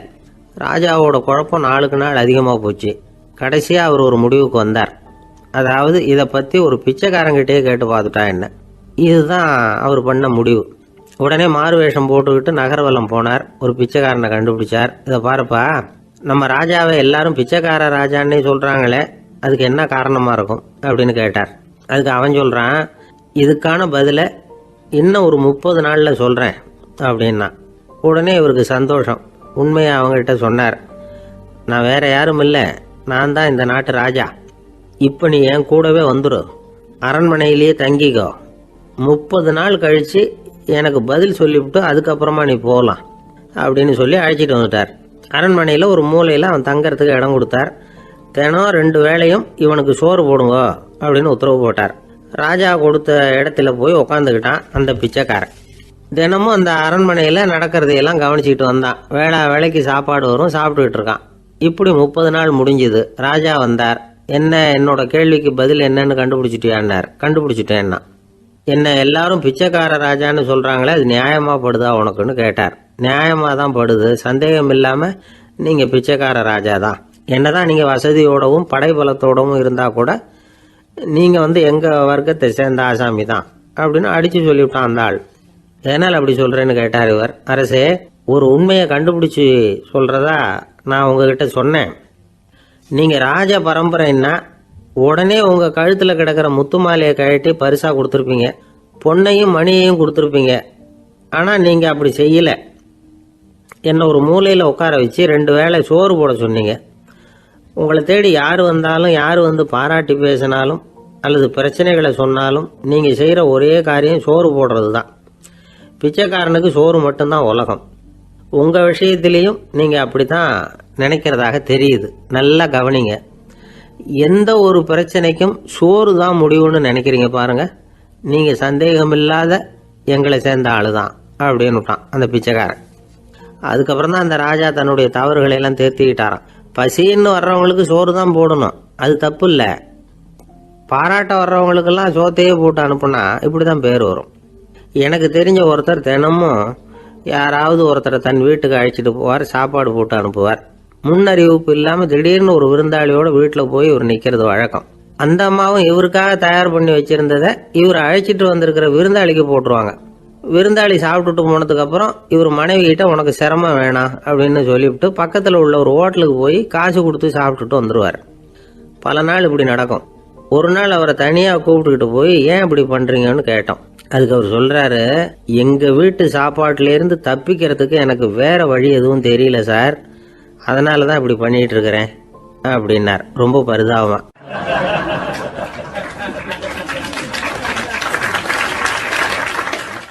ஒருத்தன் எப்படி நடந்துக்கிறாங்கிறத வச்சு தான் அந்த ஆள் எப்படிங்கிறத நாம் முடிவு பண்ணுறோம். ஆளுமைன்னு சொல்கிறோம்ல, அதுக்கு சூழ்நிலைகளை ஆளுகின்ற தன்மை அப்படின்னு விளக்கம் கொடுக்குறார் ஒரு உளவியல் நிபுணர். சரி, ஒரு மனிதனுடைய ஆளுமையை உருவாக்குகிற விஷயங்கள் என்னென்ன?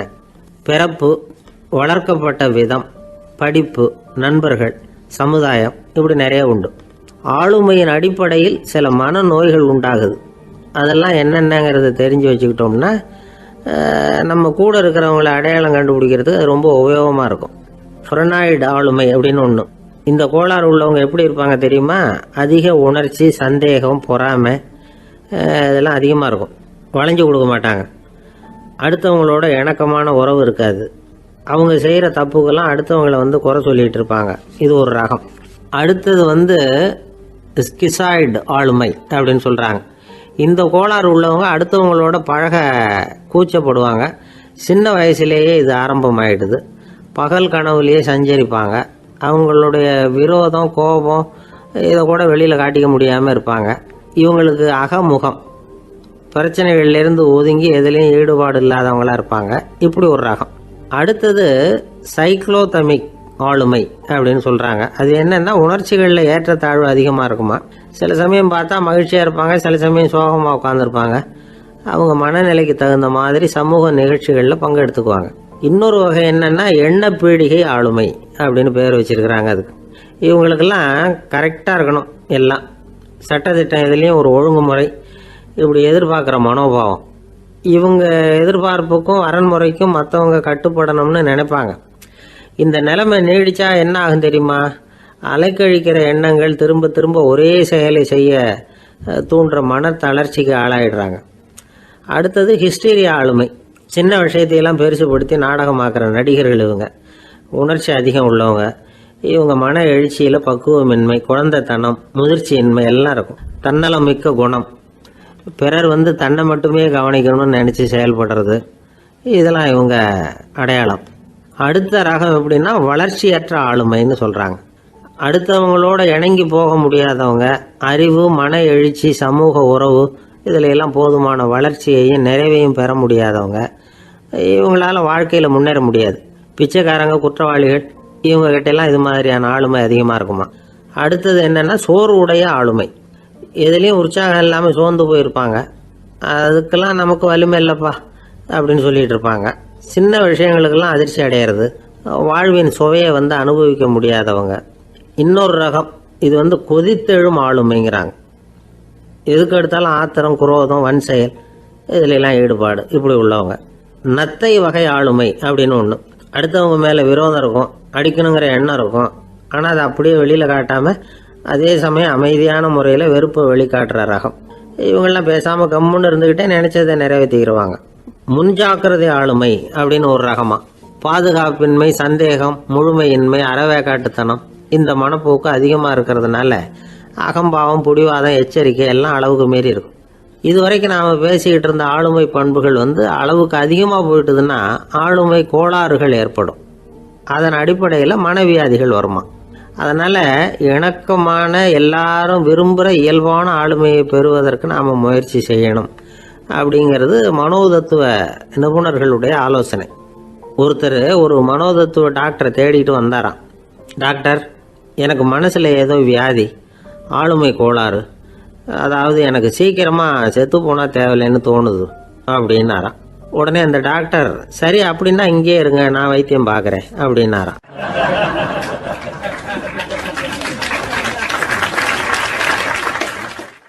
ஆஃபீஸை முடிஞ்சு வீட்டுக்கு போகிற சமயத்தில் ஒருத்தர் கடைக்கு போய் ஸ்வீட் வாங்கினார். சரி, வீட்டுக்கு பிள்ளைங்களுக்கு தான் வாங்கிட்டு போகிறார் அப்படின்னு மற்றவங்க நினச்சாங்க. அவர் அப்படி செய்யல. அந்த இடத்துலையே பொட்டலத்தை பிரித்தார். திருட மாதிரி அப்படியே சுற்றி ஒரு தரம் பார்த்துக்கிட்டார். யாரும் தெரிஞ்சவங்க இல்லைங்கிறத முடிவு பண்ணிவிட்டு அவசரமாக அதை அப்படியே போட்டு முழுகிவிட்டு கையை தொடச்சிக்கிட்டு நல்ல பிள்ளை மாதிரி நடந்து போக ஆரம்பிச்சிட்டார். அவர் யாருன்னா, அவரோட பிரச்சனை எல்லாருக்கும் தெரியாது, சில பேருக்கு தான் தெரியும். அதாவது அவர் உடம்பில் சர்க்கரை இருக்குதுன்னு டாக்டர் சொல்லிவிட்டாராம். அதனால் வீட்டில் சர்க்கரையே இவர் கண்ணில் காட்டுறதில்ல. அதனால் இவர் யார் கண்ணிலையும் படாமல் இப்படிப்பட்ட வேலைகள்லாம் செய்கிறது வழக்கம். யாருக்கும் தெரியாமல் இப்படி ஸ்வீட்டை வாங்கி சாப்பிட்டுட்டு அவர் பாட்டுக்கு போயிடுறது.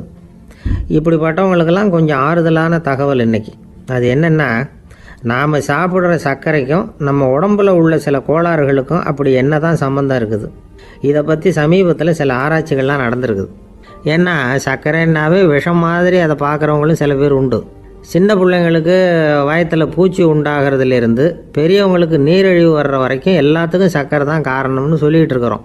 ஆனால் அந்த அளவுக்கு பயப்பட வேண்டிய அவசியம் இல்லை அப்படின்னு சொல்கிறாங்க. சர்க்கரை வியாதி, இருதய நோய், பித்த நீர்ப்பை நோய் இதெல்லாம் சில நோய்கள்லாம் நாம் சாப்பிட்ற சர்க்கரைக்கும் தொடர்பு இருக்குன்னு நினைக்கிறோம். ஆனால் அப்படி சம்பந்தம் உண்டுங்கிறதுக்கு போதுமான அளவுக்கு ஆதாரம் இல்லை அப்படிங்கிறாங்க ஆராய்ச்சியாளர்கள். ஒரே ஒரு சம்பந்தம் தான் உறுதியாக இருக்குதான். அதுவும் இந்த பல் சிதைவு அப்படின்னு இருக்கு இல்லையா, அந்த சர்க்கரை சாப்பிட்றதுக்கும் இந்த பல் சிதைவுக்கும் சம்பந்தம் இருக்குது அப்படிங்கிறத மட்டும் உறுதியாக சொல்கிறாங்க. சர்க்கரைன்னா நாம் சாப்பிட்ற ஜீனி மட்டும் இல்லை, பழம், காய்கறி, பால், தேன் இப்படி எல்லாத்துலேயும் அது இருக்குது. கேரட்டு கொடுக்குற சத்தில் 88% சர்க்கரை, ஆப்பிள் கொடுக்குற சக்தியில் 95% சர்க்கரை. இது ஜீனி சர்க்கரை, இது ஆப்பிள் சர்க்கரை அப்படிங்கிற வித்தியாசம்லாம் உடம்புக்கு கிடையாது. ரெண்டுமே உடனடியாக சக்தி கொடுக்குது. ஒரு ஸ்பூன் சர்க்கரையில் 16 கலோரி தான் சத்து இருக்குது. அதிகமாக சர்க்கரை சாப்பிட்டா நீரிழிவு வந்துருங்கிறது தப்பான ஒரு அபிப்பிராயம். டயபெட்டிஸுங்கிறது ஒரு மெட்டபாலிக் டிஸார்டர், அவ்வளவுதான். அதாவது நாம் சாப்பிட்ற சர்க்கரையை நம்ம உடம்பு திறமையாக உபயோகப்படுத்திக்க முடியல அப்படின்னு அர்த்தம். அதனால தான் அதிகமாக இனிப்பு வேணாம்னு சொல்கிறோம். ஏற்கனவே உடம்பால் முடியாத ஒன்றை மறுபடியும் அது தலையில் சுமத்தி அதிகமாக வேலை வாங்க வேணாமே அப்படிங்கிறதுக்காக தான். ஆகாரத்தில் அதிகமாக சர்க்கரை இருந்தால் அதனால் உடனே சர்க்கரை வியாதி வந்துடும்ங்கிறதுக்கு விஞ்ஞான ரீதியாக போதுமான ஆதாரம் இல்லை. அதனால் எப்போவாவது அதிகமாக ஸ்வீட்டு சாப்பிட்டுட்டா ஐயோ அதிகமாக சாப்பிட்டோமோ என்ன பண்ண போகுது தெரியலையே அப்படின்னு நினச்சி மனசை போட்டு குழப்பிக்க வேண்டியதில்லை. பொதுவாக எதுவுமே அதிகமாக வேண்டாம், எல்லாம் சீராக இருந்தால் போதும். நீரிழிவுங்கிறது புதுசாக வந்துட்ட ஒரு நோய் இல்லை, ரொம்ப காலமாகவே இருக்கிற ஒன்று தான். நம்ம முன்னோர்கள் இதை மதுமேகம் அப்படின்னு சொல்லுவாங்க. அதை கட்டுப்படுத்துறதுக்கு அவங்களே சில வழிமுறையை சொல்லி வச்சுருக்கிறாங்க. அது என்னென்னா வேறு ஒன்றும் இல்லை, இந்த பாவக்காய், முள்ளங்கி, அருகம்புல், அவ்வளவுதான். வெள்ளை முள்ளங்கி இருக்குல்ல, அதை வாரத்துக்கு 3 நாள் சாப்பிட்டுக்கிட்டு வாங்க. நூலுக்கோல் ரொம்ப நல்லது. இல்லைன்னா முள்ளங்கி சாறு 1 ounce சாப்பிட்டுட்டு வரலாம். ரத்தத்தில் சேர்கிற சர்க்கரை அளவு இதெல்லாம் கட்டுப்படுத்துது. சிறுநீரில் காணப்படுகிற சர்க்கரை அளவையும் சமநிலைப்படுத்துது. தினமும் ஆகாரத்தில் கோதுமை, கேழ்வரகு, வெந்தயம், கருவேப்பிலை, சோயாபீன்ஸ் எது கிடைக்குதோ சேர்த்துக்கலாம். இப்படிலாம் செஞ்சுக்கிட்டு வந்தால் அப்புறம் வீட்டுக்கு தெரியாமல் கடையில் போய் நின்றுக்கிட்டு ஸ்வீட் வாங்கி திருட்டுத்தனமாக சாப்பிட வேண்டிய அவசியமே உங்களுக்கு வராது. 2 ஆசாமிகள் கடற்கரையில் உட்காந்து சாவகாசமாக பேசிக்கிட்டு இருந்தாங்களாம். ஒருத்தர் சொன்னார், இன்னொருத்தருக்கு தெரியாமல் ஸ்வீட்டு சாப்பிட்றதே எப்பவும் இடைஞ்சல் தான் சார். நேற்றுக்கு பாருங்கள் அப்படி தான் சாப்பிட்டுக்கிட்டு இருந்தேன், வீட்டுக்காரி கண்ணில் போட்டுவிட்டுது, அதுக்கப்புறம் ஒரே ரகலையாக போச்சு அப்படின்னாராம். எனக்கு கூட அப்படி தான் சார் ஆகிட்டுது, ஒரே ரகலை அப்படின்னாராம் இன்னொருத்தர். நீங்கள் சாப்பிட்டதும் உங்கள் வீட்டுக்காரங்க கண்ணில் போட்டுவிட்டுதா சார் அப்படின்னு கேட்டிருக்காரு இவர். அதுக்கு அவர் சொன்னாராம், அப்படி இல்லை சார், கடைக்காரர் கண்ணில் போட்டுவிட்டுதோ, நான் அவருக்கு தெரியாமல் அந்த ஸ்வீட்டை அவர் கடையிலேருந்து எடுத்திருந்தேன் அப்படின்னு விளக்கம் கொடுத்தாராம் இந்த ஆள்.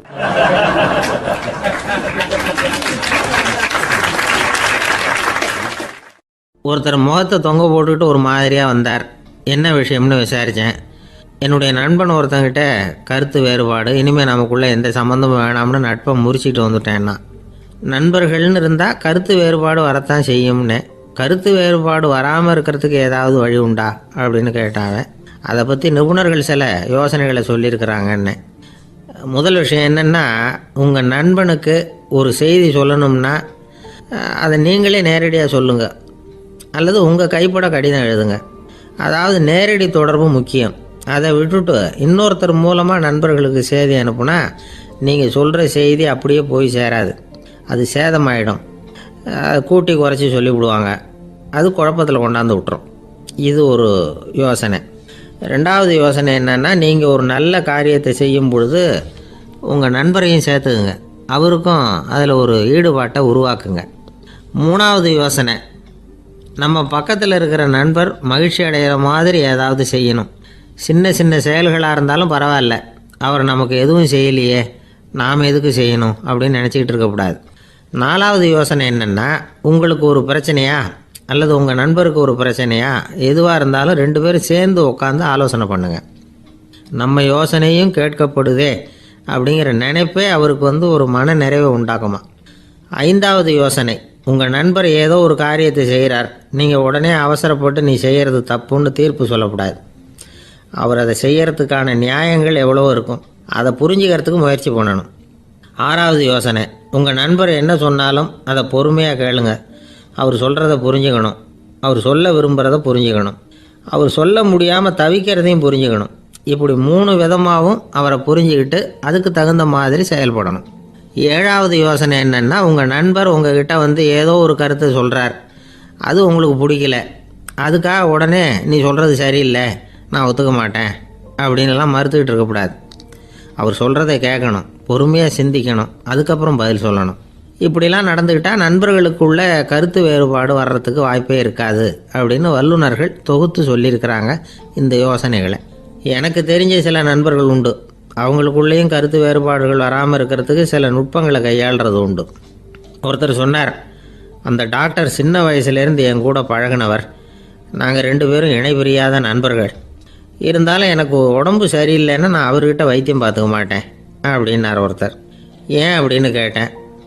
எங்கள் நட்பு கெட்டுப்படக்கூடாது இல்லையா, அதனால தான் அப்படின்னார் இவர்.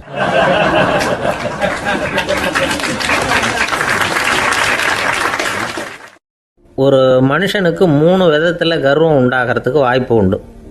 பணம், பதவி, புகழ்.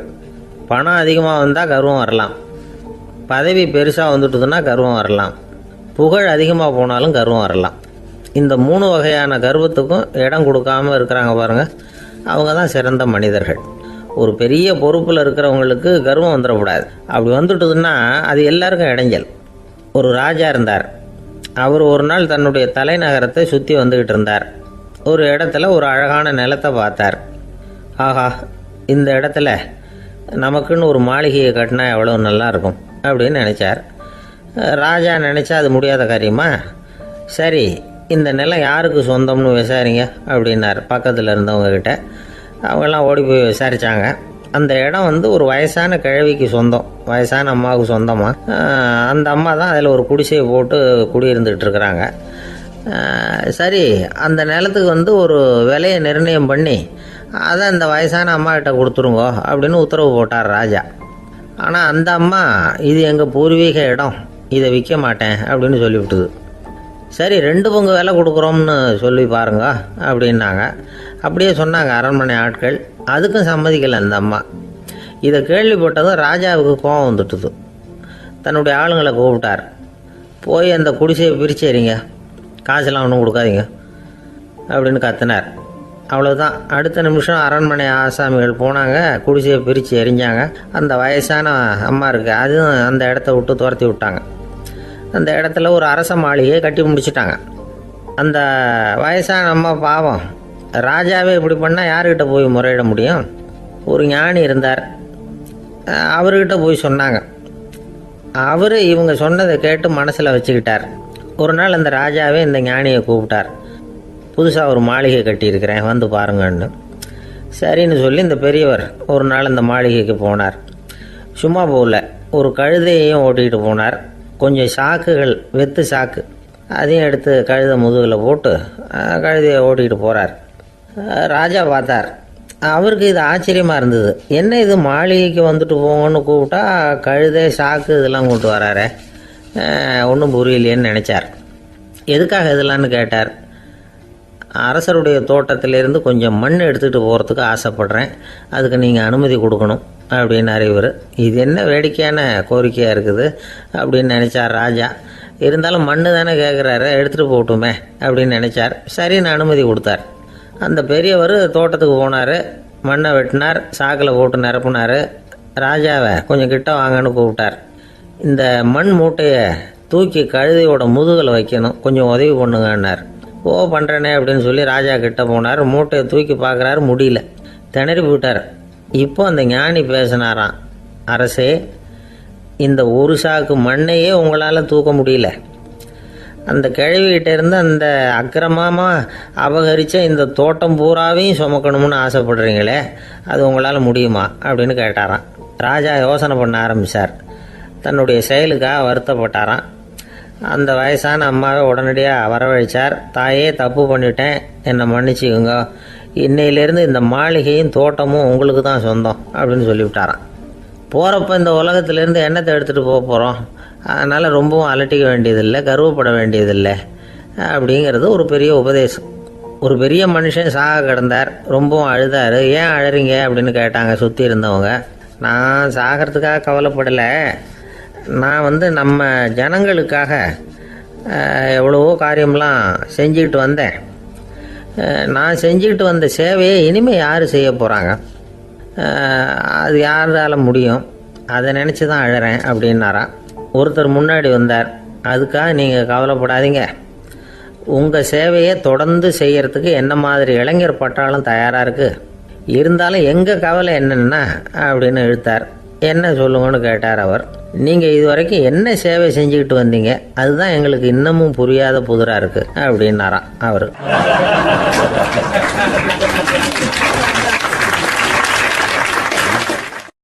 ஒரு சிகை அலங்கார கூடம், ரொம்ப சுறுசுறுப்பாக எல்லாரும் வேலை செஞ்சுக்கிட்டு இருக்கிறாங்க. முடிவெட்டிக்க வந்திருக்கிறவங்க நிறைய பேர், எல்லாரும் வரிசையாக உட்காந்துருக்குறாங்க. அந்த சமயத்தில் திடீர்னு கதவை திறந்துக்கிட்டு ஒருத்தர் உள்ளே வர்றார். அவர் ஒரு பெரிய மனிதர், அவரும் முடிவெட்டிக்கிறதுக்காக தான் உள்ளே வந்திருக்கிறார். அவரை பார்த்த உடனே அங்கே வரிசையில் உட்காந்துருந்தவங்க எல்லாரும் எழுந்திரிச்சு அவர்கிட்ட வந்துட்டாங்க. அவரை சுற்றி நின்றுக்கிட்டாங்க. எப்படி இருக்கிறீங்க, நல்லா இருக்கீங்களா அப்படின்னு விசாரிக்க ஆரம்பிச்சிட்டாங்க. எல்லாம் முடிஞ்சதும் வந்தவர் கேட்டார், வரிசையில் கடைசியாக இருக்கிறவர் யார் அப்படின்னு கேட்டார். ஏன்னு கேட்டாங்க. நான் அதுக்கு அடுத்தபடியாக உட்காரணும், அதுக்காக தான் கேட்குறேன் அப்படின்னார். உடனே அங்கே இருந்தவங்கெல்லாம் என்ன சொன்னாங்க தெரியுமா? நீங்கள் வரிசையில் காத்திருக்கக்கூடாது, நீங்கள் அரசாங்கத்தின் தலைவர், உங்களுக்கு நேரம் முக்கியம், அதனால் நீங்கள் முன்னாடி போங்க அப்படின்னு சொன்னாங்க. ஆனால் அதை அவர் கேட்கல. தோழர்களே, உங்களுடைய கருத்துக்கு ரொம்ப நன்றி. எல்லாரும் வரிசையாக தான் வரணும், அதுதான் முறை. வரிசையில் வரணுங்கிற நடைமுறையை நானும் பின்பற்ற விரும்புகிறேன். நாம் எல்லாரும் சமமானவர்கள் அப்படின்னார். இப்படி சொல்லிவிட்டு வரிசையில் கடைசியாக இருந்த ஒரு நாற்காலியில் போய் உட்காந்துக்கிட்டார். தன் சட்டை பையில் இருந்த ஒரு செய்தித்தாளை எடுத்தார், படிக்க ஆரம்பிச்சிட்டார். ஆனால் அங்கே இருந்தவங்களால இதை பார்த்துக்கிட்டு சும்மா இருக்க முடியல. ஒருத்தர் எழுந்திரிச்சு வந்தார். ஐயா, இப்போ என்னுடைய முறை வந்திருக்குது, நான் தான் போக வேண்டிய முறை. உங்களை இங்கே காத்திருக்க வைக்கிறத விட ஒரு 5 ஆண்டுகளுக்கு கூட நான் முடிவெட்டிக்காமே இருந்துட முடியும் அப்படின்னார். அவர் மறுபடியும் சொன்னார், ஐயா, நீங்கள் வரிசை முறையை தாண்டி போக விருப்பப்படல, சரி, ஆனால் என்னுடைய முறையை மாற்றி கொடுக்கறதுக்கு எனக்கு முழு உரிமை இருக்குது. இதுக்கு பதிலாக உங்களுடைய கடைசி இடத்த நான் எடுத்துக்கிறேன், இதை நீங்கள் மறுக்க முடியாதுன்னார். அங்கே இருந்த மற்றவங்களும் இதை ஒரு மனசாக வற்புறுத்த ஆரம்பிச்சிட்டாங்க. அந்த பெரிய மனிதர் பார்த்தார், சரின்னு கடைசியாக ஒத்துக்கிட்டார். அவர் யார் தெரியுமா? அவர் தான் மாவீரர் லெனின். ரஷ்யாவில் கிரெம்ளின் சிகை அலங்கார கூடத்தில் தான் இது நடந்தது. எல்லாரும் இந்நாட்டு மன்னர்கள்னு வாயளவில் பேசுகிறதுல என்ன பிரயோஜனம்? நாம் எல்லாரும் சமங்கிறத நடைமுறையில் கடைபிடிச்சி காட்டினவங்க கொஞ்சம் பேர் தான். அவங்களில் ஒருத்தர் தான் லெனின். வரிசையில் நின்று வர்றதுங்கிறது ஒரு சிறந்த பண்பு, உயர்ந்த பண்பு. இன்றைக்கி பல இடங்களில் அது நமக்கு தேவைப்படுது. ஒரு ரேஷன் கடைவாசல், கடை திறக்கிறதுக்கு முன்னாடியே எல்லோரும் வரிசையில் நின்றுட்டாங்க. கடைசியாக வந்த ஒருத்தர் க்யூவில் முன்னாடி போகிறதுக்கு முயற்சி பண்ணுறார். ஏற்கனவே நின்றுட்டு இருக்கிறவங்க அவரை முன்னாடி போகிறதுக்கு விட மாட்டேங்கிறாங்க. கடைசியாக போய் நில்லையா அப்படின்னு எல்லாரும் கத்துறாங்க. அது அவர் காதில் வாங்கலை. முண்டி அடிச்சுக்கிட்டு முன்னாடி போகிறதுக்கே முயற்சி பண்ணிகிட்டு இருக்கிறார். எல்லாரும் சேர்ந்து அவரை வலுக்கட்டாயமாக இழுத்து கொண்டாந்து பின்னாடி கொண்டு போய் நிறுத்திவிட்டாங்க. நிறுத்திவிட்டு சொன்னாங்க, இதை பாருப்பா, நாங்கள் இருக்கிற வரைக்கும் நீங்கள் முன்னாடி போய் எதையும் வாங்க முடியாது, தெரிஞ்சுக்கோ அப்படின்னாங்க. இப்போ அந்த ஆள் சொன்னாராம், நான் இங்கே பின்னாடி நிற்கிற வரைக்கும் நீங்களும் எதுவும் வாங்க முடியாது அப்படின்னாராம். ஏன்னு கேட்டிருக்கிறாங்க. நான் தான் அந்த கடையை திறக்க வேண்டிய ஆள் அப்படின்னா.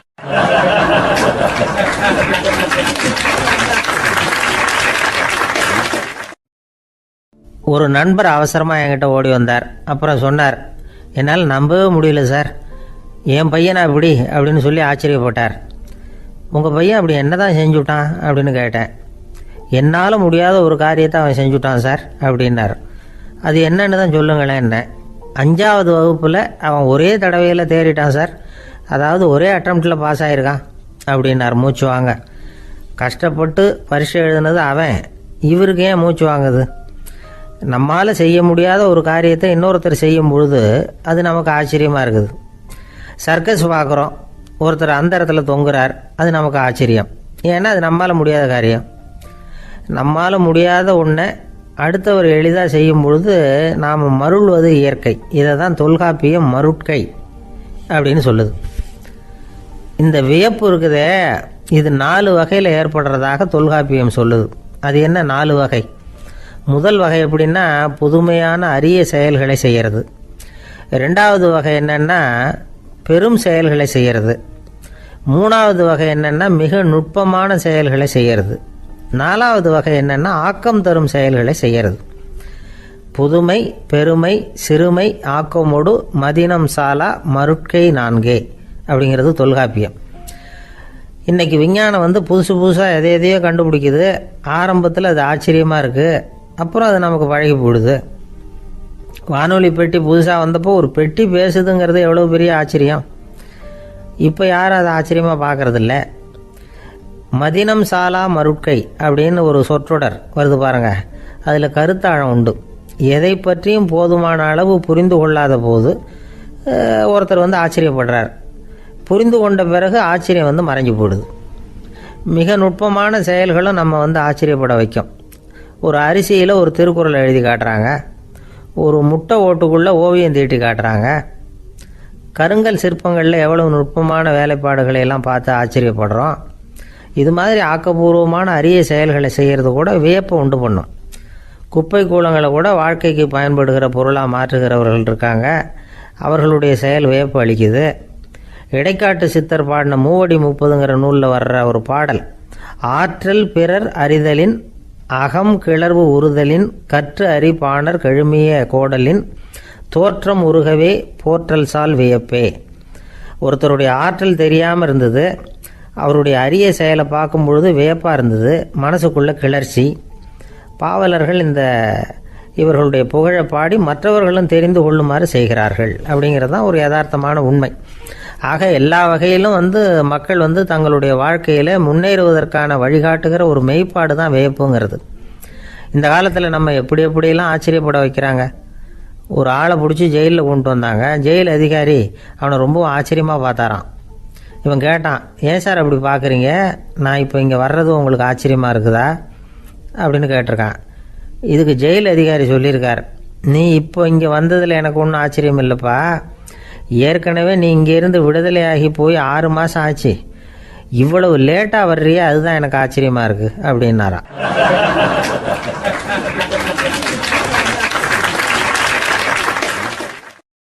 ஒருத்தர் ஒரு தவறு செஞ்சு விடுறாருன்னு வச்சுக்கோங்க, உடனே நீ செஞ்சது தவறு அப்படின்னு சொல்கிறது ஒரு வகை. அதுக்கு பதிலாக எது சரின்னு அவர் புரிந்து கொள்ள உதவி செய்கிறது இன்னொரு வகை.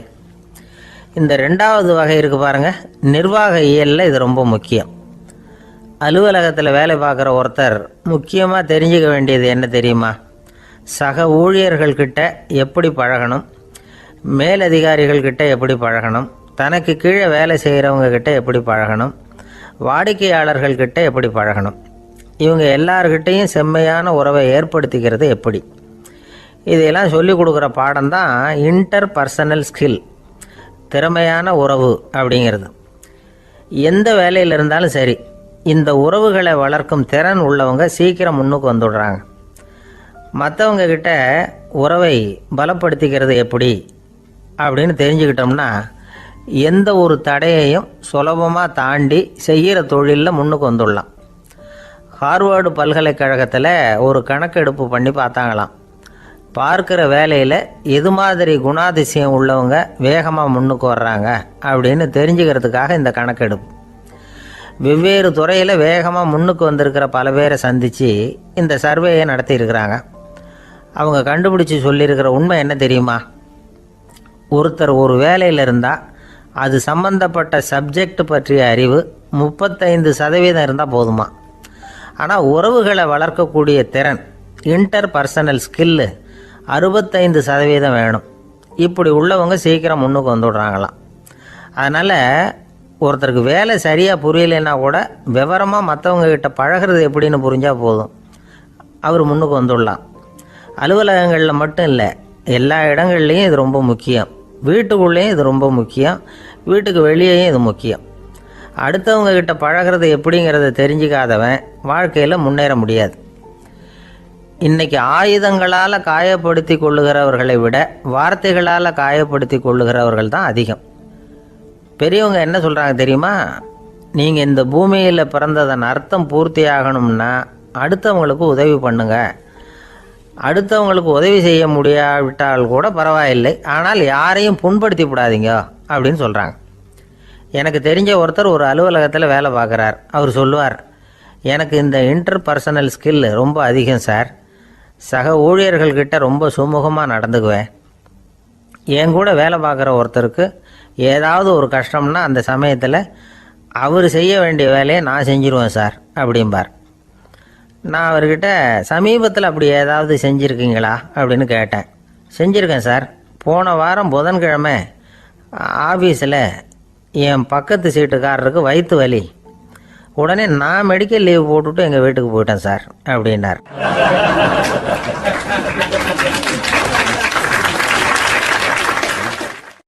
ஒரு அம்மா தெருவில் உட்காந்து என்னத்தையோ தேடிட்டு இருக்கிறாங்க. அந்த அம்மா ஒரு சுஃபி ஞானி. அவங்க பேர் என்னென்னா ரபியா அல் அடாவியா. அந்த அம்மாவுக்கு கண் கூட தெளிவாக தெரியாது. அந்த பக்கமாக வந்த சில பேர் இவங்களுக்கு உதவி செய்கிறதுக்காக வந்தாங்க. என்ன தேடிகிட்டு இருக்கிறீங்க அப்படின்னு கேட்டாங்க. இதுக்கு அந்த அம்மா, அந்த கேள்வி அவ்வளோ முக்கியத்துவம் இல்லை, நான் தேடிக்கிட்டு இருக்கிறேன், உங்களால் முடிஞ்சால் எனக்கு உதவி பண்ணலாம் அப்படின்னாங்களாம். உதவி செய்ய வந்தவங்களுக்கு ஆச்சரியம். எதை தேடுறோங்கிறது தெரியாமல் இப்படி ஏன் நேரத்தை செலவழிக்கிறீங்க, நாங்கள் எப்படி உங்களுக்கு உதவ முடியும், எங்களுக்கு ஒன்றும் புரியலையே அப்படின்ட்டுருக்காங்க. சரி, உங்களை திருப்தி பண்ணுறதுக்காக சொல்கிறேன். ஒரு குண்டூசி தொலைஞ்சி போச்சு, அதை தேடுறேன் அப்படின்னாங்களாம் அந்த அம்மா. அதுக்கப்புறம் இவங்களும் சேர்ந்து தேட ஆரம்பிச்சிட்டாங்க. கொஞ்ச நேரம் ஆச்சு, ஒன்றும் கிடைக்கல. உதவி செய்ய வந்தவங்களும் அழுத்து போட்டாங்க. அப்புறம் கேட்டாங்க, இதை பாருங்கம்மா, இது ரொம்பவும் பெரிய தெரு, அகலமான தெரு. அதனால் குறிப்பாக நீங்கள் எந்த இடத்துல அந்த குண்டூசியை தொலைச்சிங்க அதை சொல்ல முடியுமான்னாங்களாம். இதுக்கு அந்த அம்மா, நீங்கள் மறுபடியும் அர்த்தமில்லாத கேள்வியை கேட்குறீங்க, உங்கள் கேள்விக்கும் நான் தேடுறதுக்கும் என்ன சம்மந்தம்னாங்களாம். இதை கேட்டதும் அவங்க ஒரு மாதிரி ஆயிட்டாங்க. என்னம்மா நீங்கள் பைத்தியம் மாதிரி பேசுகிறீங்க அப்படின்னாங்களாம். சரி, உங்களை மறுபடியும் திருப்திப்படுத்துறதுக்காக சொல்கிறேன். அதை நான் எங்கள் வீட்டில் தொலைச்சுட்டேன் அப்படின்னாங்களாம். அப்புறம் எதுக்காக இங்கே தேடிட்டு இருக்கிறீங்க அப்படின்னு கேட்டிருக்காங்க. ஏன்னா இங்கே தான் வெளிச்சம் அதிகமாக இருக்குது, அங்கே வீட்டுக்குள்ளே இருட்டாக இருக்குது, அதனால் இங்கே தேடுறேன். வெளிச்சம் உள்ள இடத்துல தானே தேட முடியும் அப்படின்னாங்களாம் அந்த ஞானி. இந்த கதைக்கு என்ன அர்த்தங்கிறத பெரியவங்க சொல்கிறாங்க. அதாவது இந்த தேடுதல்ங்கிறது ஒரு வியாதி.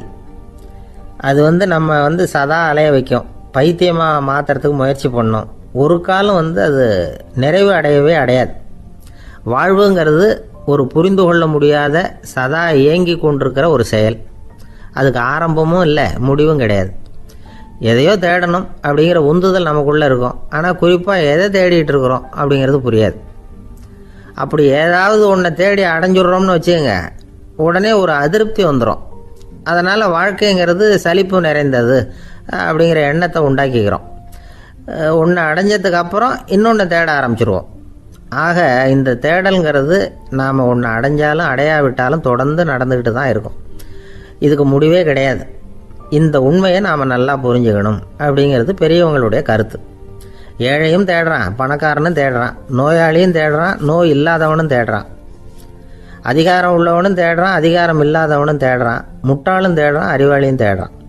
ஆனால் யாரும் இதை தான் தேடி சாதிக்க போகிறோம், இதுதான் முடிவு அப்படின்னு திட்டவட்டமாக சொன்னதில்லை. ஒன்று அடைஞ்சதும் இன்னொன்று தேட ஆரம்பிச்சிடுறாங்க, அவ்வளோதான். அதாவது உங்களின் தேடுபவர் உங்கள் உள்ளே தான் இருக்கிறார், அவரை தேடி கண்டுபிடியுங்கள். இதுதான் ஞானிகள் நமக்கு சொல்லுகிற ஒரு ஆலோசனை. நம்மால் ஒருத்தன் ஜெயிலில் இருந்தான். இன்னொரு கைதி அவனை பார்த்து கேட்டான், ஏன்பா உன்னை பார்க்குறதுக்கு வெளியிலேருந்து யாருமே இங்கே வர்றது இல்லையே, உனக்கு சொந்தக்காரங்களே கிடையாதா அப்படின்னு கேட்டானா. ஏன் இல்லை, எனக்கு சொந்தக்காரங்க நிறைய பேர் உண்டு, அவங்க என்னை பார்க்க வராததுக்கு காரணம் வேற அப்படின்ட்டுருக்கான் இவன். என்ன காரணம்னு கேட்டான் அவன். அதுக்கு இவன் சொன்னானா, அதுக்கு என்ன காரணம்னா அவங்க எல்லாரும் இங்கே உள்ளேயே இருக்கிறாங்க அப்படின்னானா.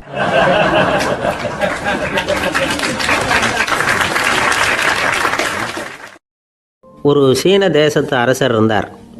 அவருக்கு வயசாயிட்டுது. அவருக்கு அடுத்தபடியாக அவருடைய புள்ள பட்டத்துக்கு வரணும், ஆட்சி பொறுப்பை ஏற்றுக்கணும்.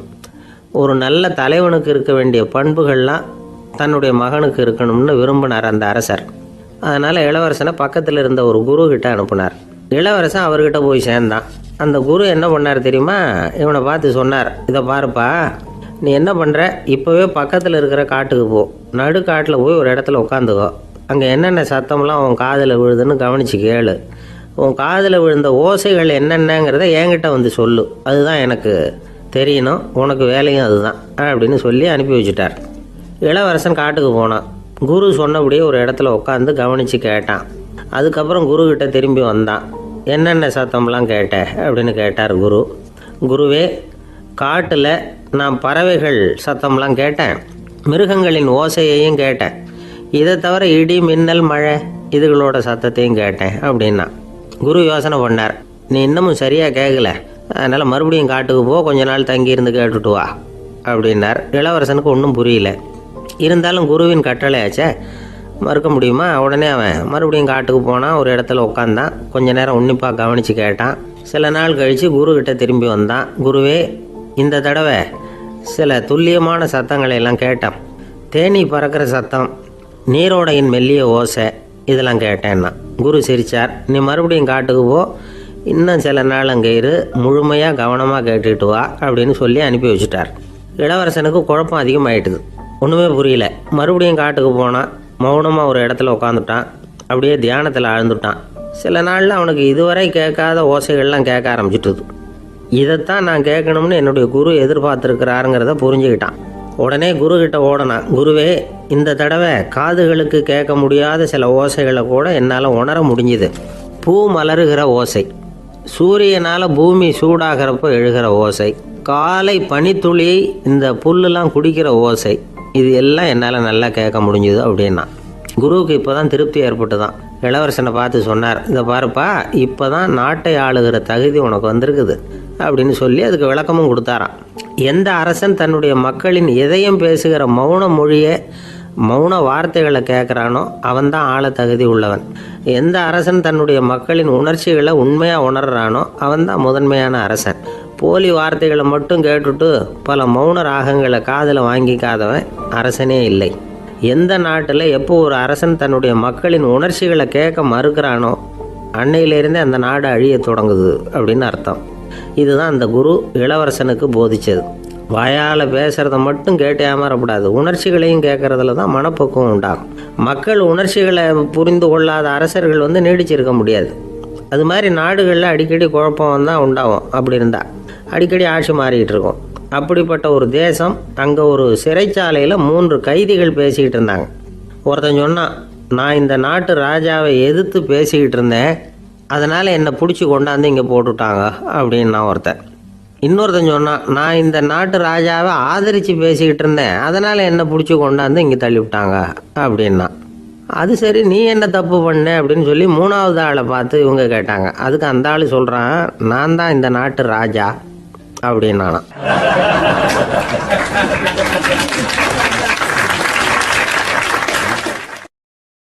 ஒரு ஆசாமி வேகமாக ஓடிக்கிட்டு இருந்தான். ஏன் இப்படி ஓடுறேன்னு கேட்டார் இன்னொருத்தர். அங்கே ஒரு ஆள் அடிபட்டு கிடக்கிறான், அதை பார்த்தேன், உடனே ஓடுறேன்னா. எங்கேன்னு கேட்டார். ஆஸ்பத்திரிக்குன்னா. ஒரு ஆள் அடிபட்டு கிடக்கிறத பார்த்தா உடனடியாக நாம் செய்ய வேண்டியது முதல் உதவி, அதுக்கப்புறம் தான் ஆஸ்பத்திரி. இன்றைக்கி விபத்துங்கிறது சர்வசாதாரணமாக நடந்துக்கிட்டு இருக்குது. வாகன விபத்து, வெடிகுண்டு விபத்து, தீ விபத்து, கட்டடம் சரியறது, பூகம்பம், இப்படி நிறைய நடக்குது. ஒரு விபத்தை பார்த்துட்டா நம்மளில் பல பேர் நமக்கு என்னத்துக்கு வம்புன்னு ஒதுங்கி போயிடுறதும் உண்டு.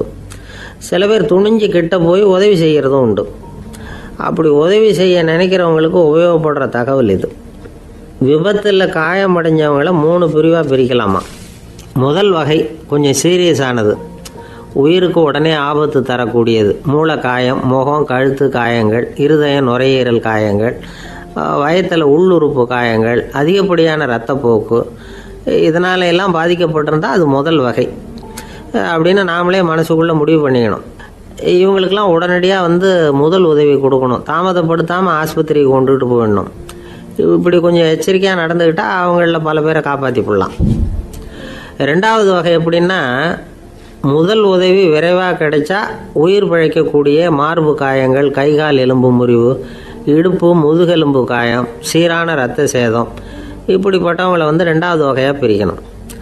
ஆபத்து இல்லாத சிராய்ப்புகள், சிறு காயங்கள், இரத்த உறைவுகள், இதனால் பாதிக்கப்படுறவங்க 3வது வகை. ஒருத்தர் தலையில் அடிபட்டு நினைவு விழுந்துட்டாருன்னு வச்சுங்க, அவருக்கு வாந்தி வர்றதுனால புறையேறி மூச்சு அடைப்பு உண்டாகும்.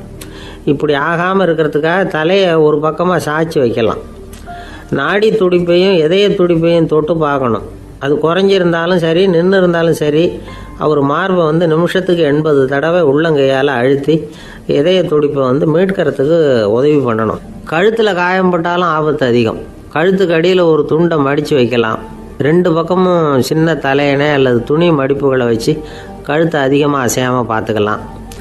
முதுகெலும்பு முறிஞ்சிருக்குமோ அப்படிங்கிற சந்தேகம் இருந்ததுன்னா அவரை அதிகமாக அசைய விடக்கூடாது. அதிகமாக அசைஞ்சால் தண்டு இடத்துல பாதிப்பு ஏற்பட்டு கைகால் விளங்காமல் போயிடும். அவரை ஒரு கனமான போர்வை இல்லைன்னா பாயில் படுக்க வச்சு 4 பேர் மெதுவாக தூக்கி மருத்துவ உதவிக்கு அனுப்பி வைக்கலாம். கையெலும்பு முறிஞ்சிருந்தால் முறிஞ்ச பாகத்தை உடம்போடு சேர்த்து அசையாமல் கட்டி போடலாம். கால் எலும்பு முறிஞ்சிருந்தால் மற்ற காலோடு சேர்த்து கட்டி போடலாம். முறிஞ்ச பாகம் தொங்காமல் பார்த்துக்கணும், அப்போ தான் வீக்கம் உண்டாகாமல் இருக்கும். வெட்டு காயம், குண்டடிப்பட்ட காயம், இதிலெல்லாம் ரத்தப்போக்கு அதிகமாக இருக்கும்.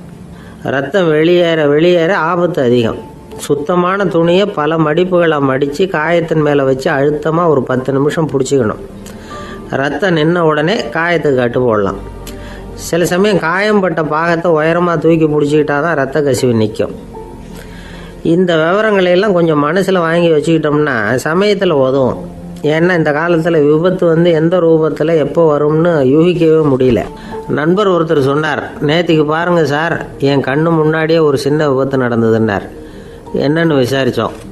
ஒரு பஸ்ஸில் வந்துக்கிட்டு இருந்தேன். அந்த பஸ்ஸில் பின்பக்கம் படி ஓரமாக நின்றுக்கிட்டு இருந்த ஒருத்தர் ரோட்டில் விழுந்துட்டார். டிரைவர் அதை கவனிக்கலை, நிறுத்தாமல் அவர் பாட்டுக்கு போகிறாருனார். கண்டக்டர் உடனே விசில் கொடுத்து பஸ்ஸை நிறுத்த வேண்டியது தானே அப்படின்னோம். அதுதான் சார் முடியாமல் போச்சுன்னார் அவர். ஏன்னு கேட்டாங்க. தவறி கீழே விழுந்ததே அந்த கண்டக்டர் தான் சார் அப்படிங்கிறார்.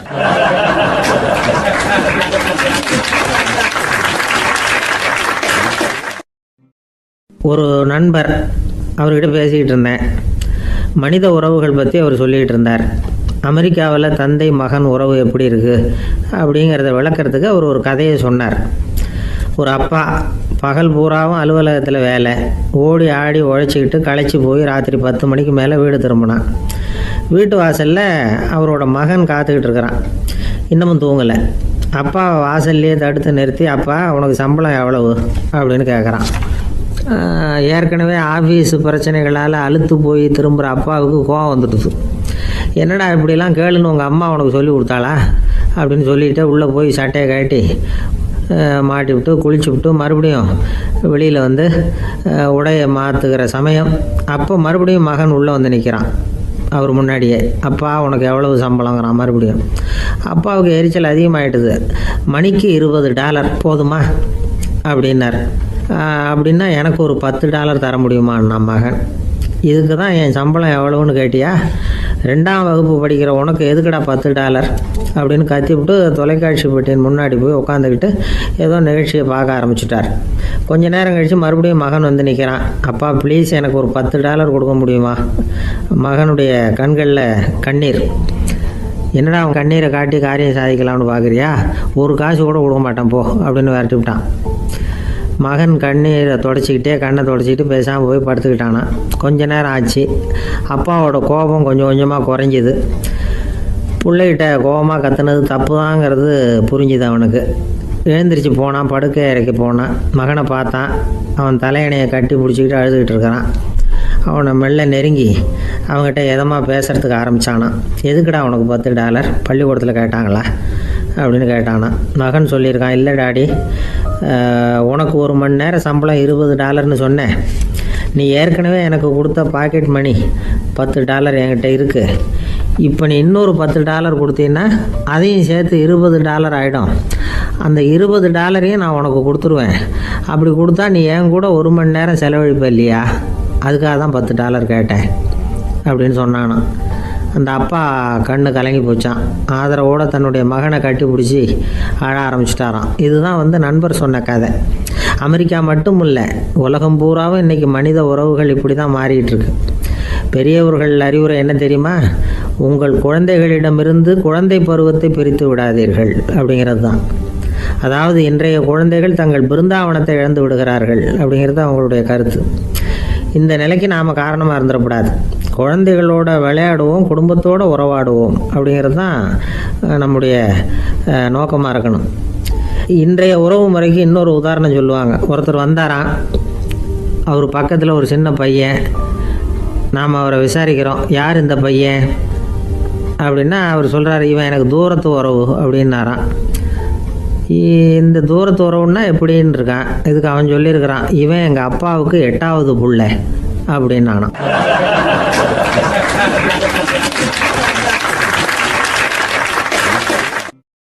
ஒரு நாள் ராமர் அரசவையில் உட்கார்ந்துருக்கிறார். ராமராஜ்யம் நடந்துக்கிட்டு இருந்த நேரம். அந்த சமயத்தில் ஒரு நாய் அரச சபைக்கு வந்துதான். அது தலையில் அடிபட்டு ரத்தம். அந்த கோலத்தில் அது அங்கே வந்தது. எல்லாரும் ஆச்சரியமாக அதை பார்த்தாங்க. ராமரும் அந்த நாயை பார்த்தார். நீங்கள் வந்த காரியம் என்ன நடந்தது, எதுவாக இருந்தாலும் பயப்படாமல் சொல்லு அப்படின்னார். உடனே அந்த நாய் மெதுவாக சொல்ல ஆரம்பிச்சுதான். ஐயா, நான் தெருவில் போய்கிட்டு இருந்தேன். வழியில் ஒருத்தர் வந்தார். அவர் வேத சாஸ்திரம்லாம் படித்த பெரியவர். அவர் எந்த காரணமும் இல்லாமல் அவர் கையில் வச்சுருந்த குச்சியால் என் தலையில் அடிச்சுட்டார். அதுதான் தலையில் ரத்தம். இதை நீங்கள் விசாரித்து தகுந்த தீர்ப்பு வழங்கணும் அப்படின்னு தான் அந்த நாய். ராமர் பார்த்தார். உடனே தன்னுடைய காவலர்களை அனுப்புனார். அந்த ஆளை எங்கே இருந்தாலும் போய் கொண்டுகிட்டு வாங்க அப்படின்னு விட்டார். காவலர்கள் போனாங்க. அந்த ஆளை பிடிச்சி கொண்டு வந்துட்டாங்க. அரண்மனைக்கு வா அப்படின்னு சொல்லி கூப்பிட்டுட்டு வந்துட்டாங்க. என்ன நடந்ததுன்னு விசாரித்தார் ராமர். அதுக்கு அந்த ஆள் சொன்னார், நான் வீதி வழியாக வந்துக்கிட்டு இருந்தேன். குறுக்க இந்த நாய் வந்தது. நான் அவசரமாக போய்கிட்டு இருந்தேன். இது எனக்கு வழி விடாமல் குறுக்க பூந்து இடைஞ்சல் பண்ணிச்சு. எனக்கு கோபம் வந்துட்டுது. அதனால் அடிச்சுட்டேன். வேத சாஸ்திரம் படித்த நான் என் வசம் இழந்து கோபப்பட்டது பெரிய தப்பு தான். அதை நான் ஒத்துக்கிறேன். குற்றத்தை ஒப்புக்கொள்கிறேன். எனக்கு என்ன தண்டனை கொடுக்கணுமோ அதை கொடுங்க, ஏற்றுக்கிறேன் அப்படின்னு விட்டார். சரி, இப்போ அந்த ஆளுக்கு தண்டனை கொடுக்கணும். என்ன தண்டனை கொடுக்கறது யோசனை பண்ணார் ராமர். அதையும் அந்த நாய்கிட்டே கேட்டார். நீயே சொல்லு, என்ன தண்டனை கொடுக்கலாம் இவருக்கு அப்படின்னார். இதுக்கு அந்த நாய் என்ன சொல்லிச்சு தெரியுமா? இவரை ஏதாவது ஒரு கோயிலுக்கு தர்மகர்த்தாவாக நியமனம் பண்ணிவிடுங்க, அதுதான் இவருக்கு சரியான தண்டனை அப்படின்னுது. இதை கேட்டதும் ராமர் முகத்தில் புன்னகை. ஆனால் அங்கே இருந்த மற்றவங்களுக்கெல்லாம் ஆச்சரியம். அது எப்படி, தப்பு செஞ்சவங்களுக்கு தண்டனை கொடுக்கறது தானே நியாயம், அதை விட்டுவிட்டு தர்மகர்த்தா பதவியை கொடுக்க சொல்லுது இந்த நாய் அப்படிங்கிற ஆச்சரியம். இந்த சந்தேகத்தை அந்த நாய்கிட்டேயே கேட்டாங்க அங்கே இருந்தவங்க. இதுக்கு அந்த நாய் பதில் சொல்லிச்சான். நான் போன பிறவியில் ஒரு கோயிலுக்கு தர்மகர்த்தாவாக இருந்தேன். எவ்வளவோ கவனமாக எச்சரிக்கையாக தான் என்னுடைய கடமைகளை எல்லாம் செஞ்சுக்கிட்டு வந்தேன். அப்படி இருந்தாலும் சில சமயங்களில் என்னையும் மீறி கோயில் செல்வத்தை நான் அனுபவிக்கிறதுக்கு காரணமாயிட்டேன். ஒரு கோவிலுக்கு தர்மகர்த்தாவாக இருக்கிறவங்க எப்படியும் இந்த பாவத்திலேருந்து தப்பிக்கிறது கஷ்டம். அதனால தான் நான் இந்த பிறவியில் நாயாக பிறந்து இப்படி கஷ்டப்படுறேன். இதே நிலைமை இந்த ஆளுக்கும் ஏற்படணும் அப்படிங்கிறதுக்காக தான் அவரையும் ஒரு கோயிலுக்கு தர்மகர்த்தாவை நியமிக்கும்படி கேட்டுக்கிட்டேன் அப்படின்னு தான் இந்த நாய். இதிலேருந்து என்ன தெரியுது? எந்த பதவியில் நாம் இருந்தாலும் நமக்கு தெரியாமல் கூட அதை தவறாக உபயோகப்படுத்தக்கூடாதுங்கிறத இதிலேருந்து புரிஞ்சுக்கணும். இல்லைன்னா அடுத்த பிறவியில் நாயாக பிறந்து எங்கேயாவது போய் வாழை ஆட்டிகிட்டு நிற்க வேண்டியது தான். கோவில் வாசலில் 2 நாய் பேசிக்கிட்டு இருந்து தான், போன ஜென்மத்தில் நான் மனுஷனாக தான் இருந்தேன். ஒரு கோவில் பூசாரி பேச்சை கேட்டுவிட்டு அவரோட கூட்டு சேர்ந்துக்கிட்டு ஆண்டவன் போட்டிருந்த நகையெல்லாம் அபகரித்து என்கிட்ட கொடுத்தாரு அவர். நான் எடுத்துகிட்டு வந்துட்டேன். திருடினது அந்த ஆள் தான், எடுத்துக்கிட்டு வந்தது தான் நான். இருந்தாலும் நான் மட்டும் நாயாக பிறந்துட்டேன். இப்போ மட்டும் அந்த பூசாரி என்கிட்ட மாட்டினா கடித்து குதறி விடுவேன் அப்படின்னு தான். அவசரப்பட்டு அப்படி செஞ்சுடாதே. பதிலுக்கு அவரும் உன்னை திருப்பி கடித்தாலும் கடிச்சிருவார். ஏன்னா அவரும் இப்போ ஒரு நாயாக தான் பிறந்திருக்கிறார் அப்படின்னு தான். இன்னொன்று, அது எப்படி உனக்கு தெரியும்னு தான். இது நான் தானே அது அப்படின்னு தான் அந்த நாய்.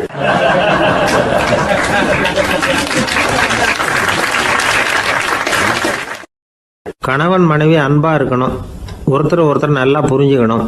விட்டு கொடுக்குற மனப்பான்மை வேணும். அதுதான் ஒரு நல்ல குடும்பம். இன்றைக்கி பல குடும்பங்களில் அர்த்தமில்லாத சண்டைகள் தான் அதிகம்.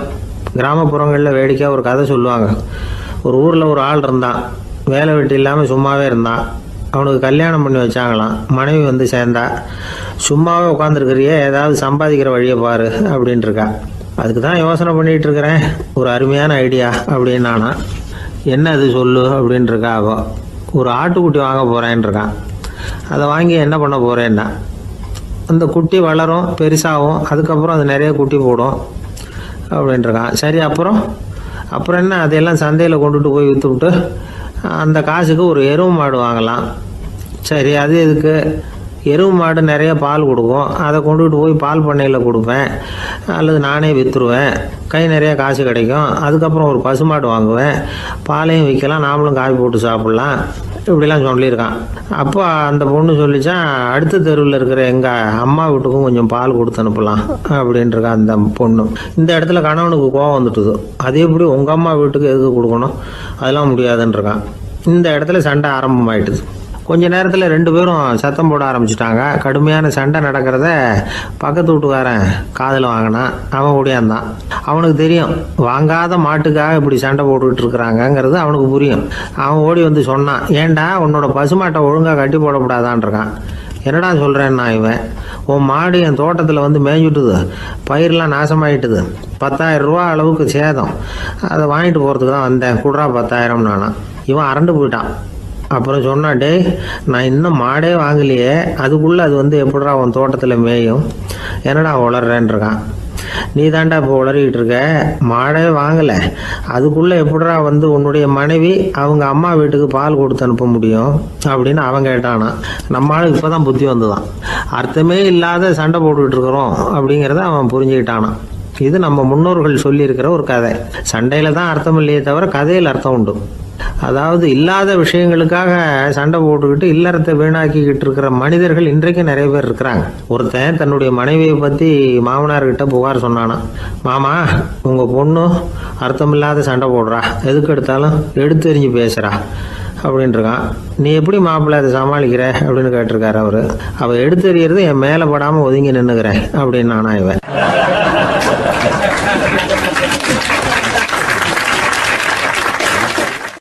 இந்த காலத்து புள்ள ஒருத்தன் தன்னோட அப்பாவை பார்த்து சொன்னான், அப்பா நான் உனக்கு உதவி செய்யலாம்னு நினைக்கிறேன், என்ன உதவி செய்யணும்னு சொல்லு அப்படின்னா.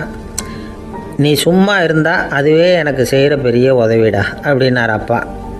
சும்மா இருக்கிறதும் ஒரு உதவி தான், அது மாதிரி மௌனமும் ஒரு சமூக சேவை தான் அப்படிங்கிறார் காஞ்சி பெரியவர்.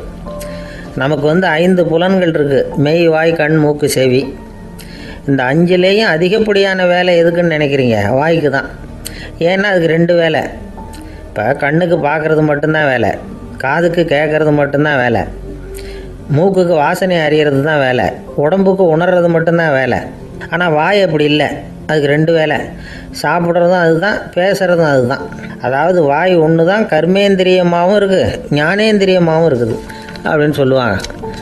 சாப்பாட்டில் உட்காந்தா எந்தெந்த ஆகாரம் என்னென்ன ருசின்னு அறிவிக்கிற வேலையும் செய்யுது. சபையில் உட்காந்தா பாடுறது பேசுறது சிரிக்கிறது இது மாதிரியான வேலையும் செய்யுது. இன்னொரு வித்தியாசம், கண்ணு காது மூக்கெல்லாம் ஸ்ட்ரெயின் பண்ணிக்கிட்டு வேலை செய்கிறதில்ல. ஒரு ரோஜா பூ பார்த்தா உடனே மூக்கு அப்படியும் இப்படியும் அசைய ஆரம்பிக்கிறதில்ல. ஒரு சங்கீதத்தை கேட்ட உடனே காது ஆட ஆரம்பிக்காது. ஆனால் வாய் அப்படி இல்லை, அது பேசினாலும் சரி சாப்பிட்டாலும் சரி அசைஞ்சு தான் ஆகணும். ஆக மற்றதை விட வாய்க்கு வேலை ஜாஸ்தின்னு தெரியுது. சாப்பிட்றது பேசுறது அப்படின்னு 2 காரியம் அதுக்கு. இப்படி 2 காரியம் இருக்கிறதுனால அது 2ஐயும் பாதியாக குறைச்சிக்கணுங்கிறது கடவுள் அபிப்பிராயமாக இருக்கணும் அப்படிங்கிறார் காஞ்சி பெரியவர். ஆனால் இப்போ நாம் அப்படியே நடந்துக்கிறோம், அதுக்கு நேர்மாறாக நடந்துக்கிறோம். நாம் சாப்பிட்றதும் அதிகம், பேசுகிறதும் அதிகம், 2 வேலையையும் தேவைக்கு அதிகமாகவே செய்கிறோம். வாய் தான் ரொம்ப ஓவர் ஒர்க்குடு. அதுக்கு ஓய்வு கொடுத்தா உடம்பும் நல்லாயிருக்கும், உலகமும் நல்லாயிருக்கும். மௌன விரதம் இருக்கிறதெல்லாம் எதுக்காக நினைக்கிறீங்க? இதுக்காக தான். இந்த காலத்தில் மௌனமாக இருக்கிறவங்கெல்லாம் மகத்தான தொண்டு செய்கிறாங்க அப்படின்னு தான் சொல்லணும். சத்தம் அதிகமாக போய் தான் சவுண்டு பொல்யூஷன் வருது. அது மட்டும் இல்லை, மௌனமாக இருந்தால் சண்டை சச்சரவே வராது. மௌனம் கலக நாஸ்தி. ஆக இதுவும் ஒரு சமூக சேவை தான். நமக்கு தான் வாய் இருக்குதுங்கிறதுக்காக வசமாக சாப்பிட்றதும் தப்பு, வளவளன்னு பேசுகிறதும் தப்பு. ஒரு கருத்தை சொல்கிறதுக்கு ஒரே ஒரு சொல்லு போதும் அப்படின்னு இருக்கும்பொழுது 2 சொற்களை செலவு பண்ணாதே. எவ்வளவு சொன்னாலும் அதனால் ஒரு பயனும் விளையாது அப்படின்னு தெரிய வருமேயானால் அந்த ஒரு சொல்லையும் விரயம் பண்ணாதே அப்படிங்கிறார் ஒரு அறிஞர். எல்லா குணங்கள்லேயும் மௌனம்தான் சிறந்தது அப்படிங்கிறார் ஒருத்தர். மௌனமாக இருக்கிறது மூலமாக மற்றவர்கள் குறைகளை வந்து நம்மளால் தெரிஞ்சிக்க முடியும். அதே சமயத்தில் நம்மக்கிட்ட இருக்கிற குறைகளை மற்றவங்களுக்கு தெரியாமல் மறைச்சிக்கவும் முடியுங்கிறார் அவர். உண்மைதானே? ஒரு பெரிய மேடை பேச்சாளர், பொது வாழ்க்கையில் 25 வருஷ காலமாக ஈடுபட்டிருக்கிறவர். அவர் மனைவி ஒரு நாள் சொன்னாங்க, எங்கள் வீட்டுக்காரர் 25 வருஷ காலமாக பொது வாழ்வில் ஈடுபட்டிருந்தா கூட இந்த மாதம் 10ஆம் தேதியிலேருந்து தான் மக்களுக்கு சேவை செய்ய ஆரம்பிச்சிருக்கார் அப்படின்னு நாங்கள் ரொம்ப பெருமையாக. 10ஆம் தேதிக்கு அப்படி என்ன விசேஷம் அப்படின்னு கேட்டோம். அன்னையிலேருந்து தான் அவர் மேடையில் பேசுகிறத நிறுத்தினார் அப்படின்னாங்க அந்த அம்மா.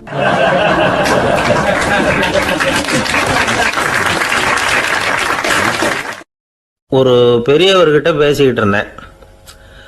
அவர் என்கிட்ட ஒரு கேள்வி கேட்டார். திருடர்கள் எத்தனை வகை தெரியுமா உனக்கு அப்படின்னார். இதுதான் அவர் கேட்ட கேள்வி. எதுக்காக என்ன பார்த்து அந்த கேள்வி கேட்டார் தெரியல. இருந்தாலும் நான் வந்து அவருக்கு பதில் சொன்னேன். திருடர்களில் எத்தனையோ வகை உண்டுங்க. கார் திருடன், சைக்கிள் திருடன், முகமூடி திருடன், எப்படி சொல்லிகிட்டே போகலாம். இருந்தாலும் என்னுடைய சிற்றறிவுக்கு எட்டின வரையில் திருடர்களை 2 வகையாக பிரிக்கலாம் அப்படின்னு நினைக்கிறேன். ஒன்று ராத்திரியில் திருடுற திருடன், இன்னொருத்தன் பகலில் திருடுற திருடன். அதாவது பகல் திருடன், ராத்திரி திருடன் அப்படின்னு பெரியவர் சிரித்தார். என்ன சிரிக்கிறீங்களே? என்ன கள்வர்கள் 4 வகை அப்படின்னு ஆரம்பிச்சார். எப்படின்னு கேட்டேன். சாப்பாட்டுக்கு இல்லாமல் திருடுறாங்க பாருங்க, அது ஒரு வகையாம். சாப்பாட்டுக்கு இருந்தும் திருடுறாங்க பாருங்க, அது ஒரு வகையாம். இதை தவிர இன்னும் ஒரு 2 வகை திருட்டு உண்டு. அது என்னன்னா, ஆண்டவன் கிட்ட இருந்து நாம திருடுற திருட்டு, இன்னொன்று என்னன்னா நம்ம கிட்ட இருந்து ஆண்டவன் திருடுற திருட்டு அப்படின்னார். எனக்கு ஒன்றும் புரியல. என்ன சார் இது, ஆண்டவனையே வந்து திருடன்னு சொல்றீங்களே அப்படின்னு ஆச்சரியமா. ஆமாங்க, ஆண்டவனை வந்து கள்வன்னு சொல்றது இல்லையா? காஞ்சிபுரத்துக்கு பக்கத்தில் திருக்கார்வனம் அப்படின்னு ஒரு ஊர் இருக்கு. அங்கே உள்ள பெருமாளுக்கு வந்து கள்வர்னு தான் பேர். அது மட்டும் இல்லை, திருமங்கை ஆழ்வார் தம்முடைய திரு நெடுந்தாண்டகத்தில் கார்வனத்துள்ளாய் கல்வா அப்படின்னு தான் அழைக்கிறார் அப்படின்னு நிறைய உதாரணம்லாம் சொல்ல ஆரம்பித்தார். அதுக்கப்புறம் அவர்கிட்ட பேசி நான் புரிஞ்சுக்கிட்ட விவரங்களை தான் நான் இப்போ உங்ககிட்ட சொல்ல போகிறது. அதாவது அவர் சொன்ன முதல் வகை திருடர்கள் வந்து சாப்பாட்டுக்கு இல்லாமல் திருடுறவங்க. இவங்களை வந்து திருத்தி போடலாம். சாப்பாட்டுக்கு இருந்தும் பணம் சேர்க்கணுங்கிற ஆசையால் பொய் கணக்கெல்லாம் எழுதுறாங்க பாருங்க, அவங்க தான் 2வது வகை. 3வது வகை திருட்டு தான் மிகப்பெரிய திருட்டு. இறைவனுக்கு சொந்தமானதை நம்முடையதுன்னு நினைக்கிற திருட்டு. எது இறைவனுக்கு சொந்தமானது அப்படின்னா ஆத்மா. பகவானுக்கு சொந்தமான ஆத்மாவை நம்முடையதுன்னு நினைக்கிறது தான் அந்த மாபெரும் திருட்டு. இதுக்கு பேர் தான் ஆத்மாபகாரமா. சரி, இதுக்கு பரிகாரம் என்ன? எல்லாம் இறைவனுடையது, நமக்கு ஒன்றும் இல்லை அப்படின்னு நினைக்கிறது தான் இதுக்கு பரிகாரம். இதெல்லாம் இருக்கட்டும். 4வது திருட்டு ஒன்று சொன்னோம்ல, ஆண்டவன் நம்மகிட்ட இருந்து திருடுறது. அது எப்படி? ஆண்டவனை வந்து கள்வன்னு சொல்றாங்க, அது சரி. அவர் என்னத்தை திருடினார்? இப்போ இன்னொருத்தருக்கு சொந்தமான ஒன்றை எடுத்து வச்சுக்கிறது தான் கள்ளத்தனம். ஆனால் ஆண்டவன் எடுத்துக்கிட்டோம்னா இருக்கிறது எல்லாமே அவனுக்கு சொந்தம். அப்படி இருக்கிறப்போ அவரை எப்படி கள்வன்னு சொல்றது? இது என்ன புரியாமல் இருக்குதே அப்படின்னு சொல்லி பார்த்தா அதுக்கும் விளக்கம் சொல்றாங்க அவங்க. அதாவது ஆண்டவனுக்கு வந்து உருவமே கிடையாது, அரூபமாக இருக்கிறவன், அதாவது உருவம் இல்லாமல் இருக்கிறவன். அப்படி உள்ள பகவான் வந்து நம்மளை மாதிரி உருவத்தில் இருக்கிறான். நம்மளை மாதிரியே கையை காலு மூக்கெல்லாம் இருக்குது ஆண்டவனுக்கு. இந்த உருவம் நம்மகிட்ட இருந்து திருடினது தானே. அவன் வந்து தன்னுடைய உண்மையான திருமேனியை வந்து நமக்கு காட்டாம, அதாவது தரிசனம் கொடுக்காம இருக்கிறது கள்ளத்தனம் தானே. அதனால தான் இதுவும் ஒரு பெரிய திருட்டு, இருக்கிறதுலேயே மிகப்பெரிய திருட்டு அப்படிங்கிறார். என்கிட்ட பேசிக்கிட்டு இருந்தார், இந்த விஷயம்லாம் சொல்லிட்டு இருந்தாரு இந்த பெரியவர். அதாவது திருட்டை வந்து ஆன்மீக நோகத்தில் அவர் பார்க்குறார். நம்ம பார்வையில் இதை விட அபூர்வமான திருட்டுலாம் இங்கே உண்டு. அபூர்வமான திருடர்களும் உண்டு. ஒரு திருடன் சிறையிலிருந்து விடுதலையாகி வெளியில் போனான். கொஞ்ச நாளில் மறுபடியும் திரும்பி ஜெயிலுக்கு வந்துட்டான். அப்போ சிறை அதிகாரி அவனுக்கு வந்து அறிவுரை சொன்னாராம். ஏன்பா இப்படி அடிக்கடி தப்பு பண்ணிவிட்டு ஜெயிலுக்கு வந்துடுறிய, உனக்கு சொந்த பந்தம் எதுவும் இல்லையா? உனக்கு அப்பா அண்ணன் தம்பிகள் அவங்க கூட எல்லாம் சேர்ந்து வாழணுங்கிற ஆசை இல்லையா அப்படின்னு கேட்டிருக்கார். அவங்களோட சேர்ந்து வாழணுங்கிற ஆசை எனக்கு நிறைய உண்டுங்க சார் அப்படின்னு அவன். அப்புறம் எதுக்கு இப்படி ஜெயிலுக்கு வந்துடுற அப்படின்னாரான் அவர். அவங்க எல்லாருமே இங்கே தானே சார் இருக்காங்க அப்படின்னு அவன்.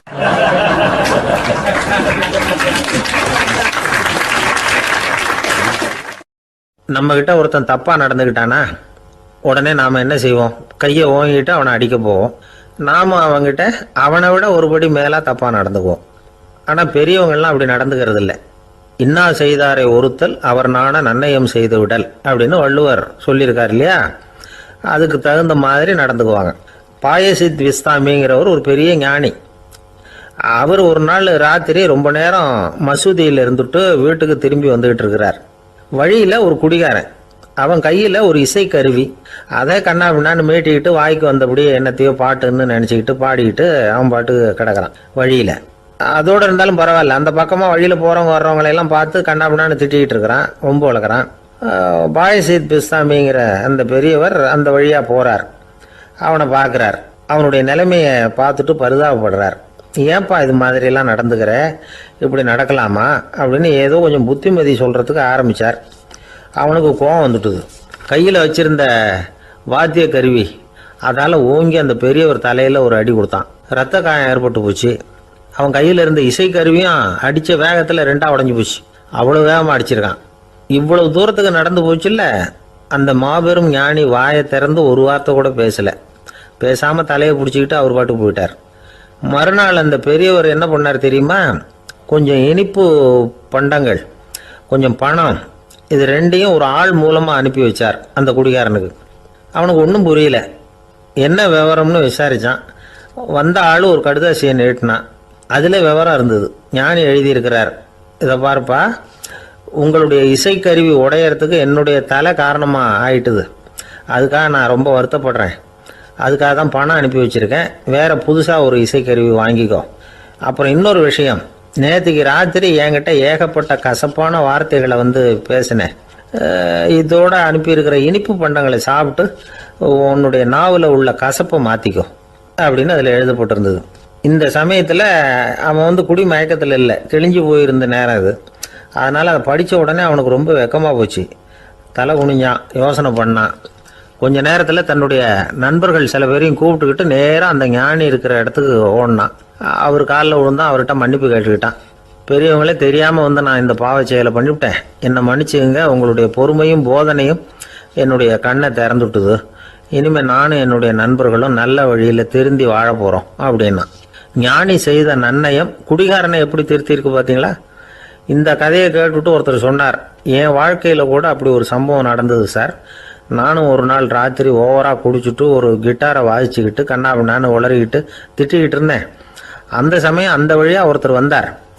ஓங்கி தலையில் ஒரே ஒரு அடி, ரத்தம் வந்துட்டுது. அதுக்கப்புறம் என் மனசு தெரிந்துட்டுது சார் அப்படின்னார். அப்படியா என்ன? ஆச்சரியமா. ஆமாம் சார், அடி விழுந்தது அவர் தலையில் இல்லை, ஏன் தலையில். வந்தவர் என்ன அப்படி அடிச்சுட்டார். மயக்கம் தெளிஞ்சதுக்கு அப்புறம்தான் எனக்கு விவரம் புரிஞ்சுது. அவர் ஒரு போலீஸ்காரர் அப்படின்னார் ரொம்ப சோகமா.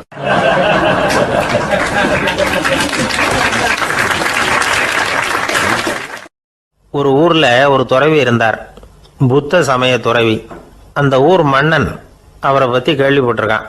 ஒரு நாள் புறப்பட்டு போனான். துறவியின் பாதங்களை தொட்டு வணங்கினான். அதுக்கப்புறம் சொன்னான், ஐயா, நான் உங்களை அரண்மனைக்கு அழைச்சிட்டு போறதுக்காக வந்திருக்கிறேன். இனிமே நீங்க இங்க எதுக்கு இருக்கணும் அப்படின்னானா. அவன் மனசுக்குள்ள என்ன நினைப்புன்னா, இவர் எங்க வர போறாரு, நான் ரொம்ப எளிமையானவன், எனக்கு எதுக்கு அரண்மனை வாசம்னு சொல்லி விடுவார் அப்படின்னு நினைச்சிருக்கான். ஆனா அந்த துறவி என்ன பண்ணார் தெரியுமா? அப்படியா, சரி போகலாம், வா, போய் உன் ரதத்தை கொண்டுட்டு வா. அரண்மனைக்கு போகும்பொழுது அதுக்கு தகுந்த மாதிரி ஆடம்பரமா போகணும் அப்படின்னு விட்டாரான். துறவி இப்படி சொன்னதும் அந்த மன்னனுக்கு மனசுக்குள்ள சந்தேகம் வந்துட்டுது. இவர் உண்மையிலேயே துறவி தானா, ஏமாத்து பேர் வழி மாதிரி தெரியுதே அப்படின்னு நினைச்சிருக்கான். இருந்தாலும் இனிமே என்ன பண்றது, சொல்லியாச்சு. ரதத்தை கொண்டுட்டு வந்தான். துறவி ஏறி உக்காந்தார். பக்கத்துல ராஜா. அவர் ரொம்ப உற்சாகமா வரார். இவன் ரொம்ப சோர்ந்து போய் வரான். துறவி மரத்தடியிலேயே வாழ்ந்து பழக்கப்பட்டவர், அரண்மனையில எளிமையா ஒரு இடத்துல உட்காந்துக்குவார் அப்படின்னு நினைச்சான். ஆனா அப்படி இல்லை. அரண்மனைக்கு வந்த உடனே அந்த துறவி அதை கொண்டுட்டு வா, இதை கொண்டுட்டு வான்னு சொல்லி உத்தரவு போட ஆரம்பிச்சுட்டார். அரண்மனையில இருந்தா அரசனை மாதிரி இருக்கணும் அப்படிங்கிறார். ராத்திரி பூரா சௌரியமா தூங்கினார். பகல்ல அரண்மனை தோட்டத்துல உலாவ வேண்டியது, நீச்சல் குளத்துல குளிக்க வேண்டியது, இப்படியே பொழுது போக்கிட்டு இருக்கிறார். அந்த அரண்மனையில துறவி மகிழ்ச்சியா இருக்கிறார். மன்னனால அப்படி இருக்க முடியல. அவருக்கு எந்த கவலையும் இல்லை, இவனுக்கு அரசாங்க கவலைகள். துறவி அப்படி இருக்கிறத இவனால தாங்கிக்க முடியல. ஒரு நாள் அவர்கிட்டயே போய், நான் உங்ககிட்ட கொஞ்சம் பேசணும் நானா. துறவி பார்த்தார். நான் இந்த அரண்மனைக்கு வரும்பொழுதே நீ என்னமோ என்கிட்ட கேட்கணும்னு நினைச்ச, ஏன் காலதாமதம், நீ அனாவசியமா உன்னையே தொந்தரவு பண்ணிட்டு இருக்கிற, நீ கவலையா இருக்கேங்கிறது எனக்கு புரியுது. நான் மரத்தடியில் இருந்தப்போ கூட என்னை அடிக்கடி சந்திச்சுக்கிட்டு இருப்ப, ஏதாவது விளக்கம் கேட்கறது உண்டு. இங்க வந்த பிறகு என்னை சந்திக்கிறது கூட அபூர்வமா போயிட்டுது. நீ இப்போ என்ன கேட்க போறேங்கிறது எனக்கு தெரியும், இருந்தாலும் கேள் அப்படின்னாராம். வேற ஒண்ணும் இல்லைங்க, இப்போ உங்களுக்கும் எனக்கு என்ன வித்தியாசம்? 2 பேரும் அரண்மனையில தான் இருக்கிறோம். நீங்க மகிழ்ச்சியா இருக்கிறீங்க, நான் அப்படி இருக்க முடியல. இவ்வளவுக்கும் நீங்க முன்னாடி இருந்தது மாதிரி இல்லை. தினமும் தங்க தேர் கேட்குறீங்க, உயர்தரமான ஆடைகள் அணிகிறீங்க, சுவையான சாப்பாடு. இப்படி இருக்கிறப்போ உங்களுக்கு எனக்கு என்ன வித்தியாசம்? இதுதான் மன்னனுடைய கேள்வி. இதுக்கு பதில் சொல்றேன், என் கூட புறப்பட்டு வா, இந்த நகரத்துக்கு வெளியில போவோம் அப்படின்னு சொல்லி அரசனை கூப்பிட்டுக்கிட்டு ஊர் எல்லைக்கு வந்து சேர்ந்தார் துறவி. அங்க போய் சொன்னார், இதை பாருப்பா, இந்த இடத்த தான் தேடிக்கிட்டு இருந்தேன். இனிமே நான் வந்து திரும்பி வரப்போறதில்ல. நீ என்னோட வர்றியா திரும்பி போறியா அப்படின்னார். நான் எப்படிங்க உங்க கூட வர முடியும்? என்னுடைய நாடு, என்னுடைய சொத்துக்கள், மனைவி, மக்கள் எல்லாத்தையும் விட்டுட்டு எப்படிங்க வர்றதுன்னா. இப்ப அந்த துறவி சொன்னார், இப்ப வித்தியாசத்தை தெரிஞ்சுக்கிட்டியா? நான் அரண்மனையில் இருந்தேன், எல்லா வித பொருள்களும் உடையவனா இருந்தேன், ஆனா எதையும் சொந்தம் கொண்டாடுறவனா இருக்கல. ஆனா நீ அப்படி இல்லை, எல்லாத்தையும் சொந்தம் கொண்டாடிக்கிட்டு இருக்கிற. இதுதான் நமக்குள்ள வித்தியாசம் அப்படின்னு சொன்னார். அரண்மனை ஆடைகளை அப்படியே கலைஞர் அரசங்கிட்ட கொடுத்தார். உன்னுடைய ஆடைகளை நீயே வச்சுக்கோன்னார். அவர் பாட்டுக்கு நடந்து போனார், திரும்பியே பார்க்கல. அரசனுக்கு அப்பதான் தன்னுடைய அறியாமை விளங்குச்சான். இதுல இருந்து நாம புரிஞ்சுக்க வேண்டியது என்னன்னா, இந்த உலகத்துல எத்தனையோ பொருள்கள், அதையெல்லாம் முறையா பயன்படுத்தினா மகிழ்ச்சி. அதை விட்டுட்டு அதுக்கெல்லாம் சொந்தம் கொண்டாட ஆரம்பிச்சா கவலை. நம்ம ஆட்கள் வந்து சொந்தம் கொண்டாடுற விதமே தனி. ஒரு ஆளு இன்னொருத்தங்கிட்ட ஒரு கொடை கடன் வாங்கியிருந்தான், திருப்பி கொடுக்கல. கொடையை கொடுத்தவன் கேட்டான், என்கிட்ட கடன் வாங்கினிய கொடை, அதை கொஞ்சம் திருப்பி தர்றியான்னா. அது உனக்கு இப்போ அவசரமா தேவைப்படுதா அப்படின்னு கேட்டான் இவன். எனக்கு தேவைப்படல, அந்த கொடையை நான் யாருக்கிட்ட வாங்கியிருந்தேனோ அவனுக்கு இப்போ அது அவசரமா தேவைப்படுது அப்படின்னு நானும் அந்த ஆள்.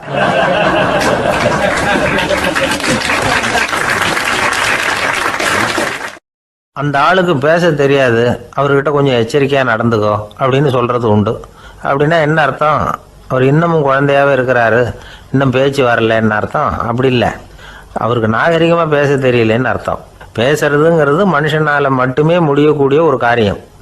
அப்படி இருந்தும் அதோட பெருமையை வந்து அவன் இன்னமும் சரியா புரிஞ்சுக்கலன்னு தான் சொல்லணும். அதனாலதான் அவன் அளவுக்கு அதிகமா வார்த்தைகளை கொட்டி விடுறான். அதுக்கப்புறம் அதையெல்லாம் திருப்பி அள்ள முடியாம கிடந்து கஷ்டப்படுறான். கொட்டுன வார்த்தையை அள்ள முடியுமா? ஒருத்தரை இன்னைக்கு பார்த்து முட்டாள்னு திட்டி விடுறீங்க, நாளைக்கு மறுபடியும் அவர்கிட்ட போய் நேத்திக்கு உன்னை முட்டாள்னு சொல்லிவிட்டேன், அந்த வார்த்தையை திருப்பி கொடு, வாங்கிட்டு போயிடுறேன் அப்படின்னு நான் சொல்ல முடியும்? அவன் கோபக்காரனா இருந்தா நேத்திக்கு அதை வேற விதமா உங்களுக்கு திருப்பி கொடுத்துருப்பான். உலகத்துல எவ்வளவோ ஜீவராசிகள் இருக்கு, அதுக்கெல்லாம் வாய் இருக்குது. அந்த வாயெல்லாம் எதுக்கு உபயோகம்? சாப்பிட்றதுக்காக. ஆனா நமக்கு இருக்கிற வாய் சாப்பிட்றதுக்காக மட்டும் இல்லை, பேசுறதுக்காகவும் தான். பேச முடியலன்னா வாய் இருந்தா கூட அது வாயில்லா ஜீவன் தான். ஒரு பையனை பார்த்து அது வாய் உள்ள புள்ள பொழைச்சிக்கும் அப்படின்னா மற்ற பையன்களுக்கெல்லாம் முகத்துல வாயே இல்லைன்னு அர்த்தம்? அப்படி இல்லை, அந்த பையன் கொஞ்சம் கெட்டிக்காரத்தனமா பேசுவான்னு அர்த்தம். அதனால எப்படி பேசணும் அப்படிங்கிறத நாம முக்கியமா தெரிஞ்சுக்கணும். இதுக்கு 8 விதமான குறிப்புகளை நம்ம பெரியவங்க சொல்லியிருக்கிறாங்க. பேச்சுக்கு 8 அங்கங்கள் உண்டு அப்படின்னு அவங்க சொல்றாங்க. அதெல்லாம் என்னென்ன அப்படின்னா, உண்மை, நன்மை, அன்பு, நிதானம், இனிமை, ஆழம், சமயமறிதல், சபையறிதல். இந்த 8 தன்மையும் பேச்சில் இருக்கணுமா. இதையே கொஞ்சம் விவரமா சில பேர் போர்டில் எழுதி வச்சிருப்பாங்க. அதாவது எழுத்துலையாவது அதெல்லாம் இருக்கட்டுமே அப்படின்னு நினைச்சு நீங்க கூட சில இடங்கள்ல இதை பார்த்துருக்கலாம். அதாவது உண்மையே பேசுக, நன்மையே பேசுக, அன்பாக பேசுக, நிதானமாக பேசுக, இனிமையாக பேசுக, ஆழமுடையதாக பேசுக, சமயமறிந்து பேசுக, சபையறிந்து பேசுக, இப்படி எழுதி வச்சிருப்பாங்க. இந்த 8 அம்சமும் சரியா பொருந்தி இருந்தாதான் அது பேச்சு. மற்றதெல்லாம் பேச்சாயிடாது. பேச்சு ஒரு சிறந்த கலை. எல்லாத்தையும் விட பேசாம இருந்தும் பழகணும், அது ரொம்ப முக்கியம். உண்மையே பேசணும். சத்தியத்துக்கு மதிப்பு கொடுக்குறவங்கள தான் சரித்திரம் மதிக்கும். உண்மை பேசினா மட்டும் போதாது, அந்த உண்மையில நன்மை கலந்துருக்கணும். கொலைகாரனுக்கு பயந்துக்கிட்டு ஒருத்தன் உங்க வீட்டுக்குள்ள ஒளிஞ்சிருக்கிறான். அந்த முரட்டு ஆசாமி கையில அறிவாளோட வந்து அவங்க வந்தானான்னு உங்ககிட்ட கேட்கறான்னு வச்சுங்க. உண்மைதான் உயர்வு தரும் அப்படின்னு நினைச்சுக்கிட்டு, ஆமா உள்ளதான் இருக்கிறான், அடுப்பங்கரையில குதிருக்கு பின்னாடி உட்காந்துருக்கிறான், போய் பிடிச்சிட்டு போங்க அப்படின்னு நான் சொல்லுவீங்க? அது நன்மை இல்லாத உண்மை. அதனால பிரயோஜனம் கிடையாது. அதே மாதிரி உங்க பேச்சில் அன்பு இருக்கணும், நிதானம் இருக்கணும், இனிமை இருக்கணும், சிந்தித்து பேசணும். சமயம் அறிந்து பேசுறதும் முக்கியம். அதை பத்தி நமக்கு வேற யாரும் சொல்லிக் கொடுக்க வேண்டியதில்லை. எந்த நேரத்தில் யாருக்கிட்ட எப்படி பேசினா காரியம் நடக்கும் அப்படிங்கிறது நமக்கு நல்லா தெரியும். அது கைவந்த கலை. அவையறிந்து பேசுற திறமை பேச்சாளர்களுக்கு ரொம்ப அவசியம். அது இல்லைன்னா நிலைமை பரிதாபமாயிடும். ஒரு பேச்சாளர் ரொம்ப மும்முரமா பேசிக்கிட்டே இருந்தாராம். ரொம்ப நேரம் நிறுத்தவே இல்லை, பேசிக்கிட்டே இருக்கிறார். சபையில் இருந்தவங்கெல்லாம் ஒவ்வொருத்தரும் எழுந்திரிச்சு போய்கிட்டே இருக்கிறாங்க. கடைசியில் 2 பேர் தான் அக்கறையா பேசுகிறவரை கவனிச்சுட்டு உட்காந்துருந்தாங்களாம்.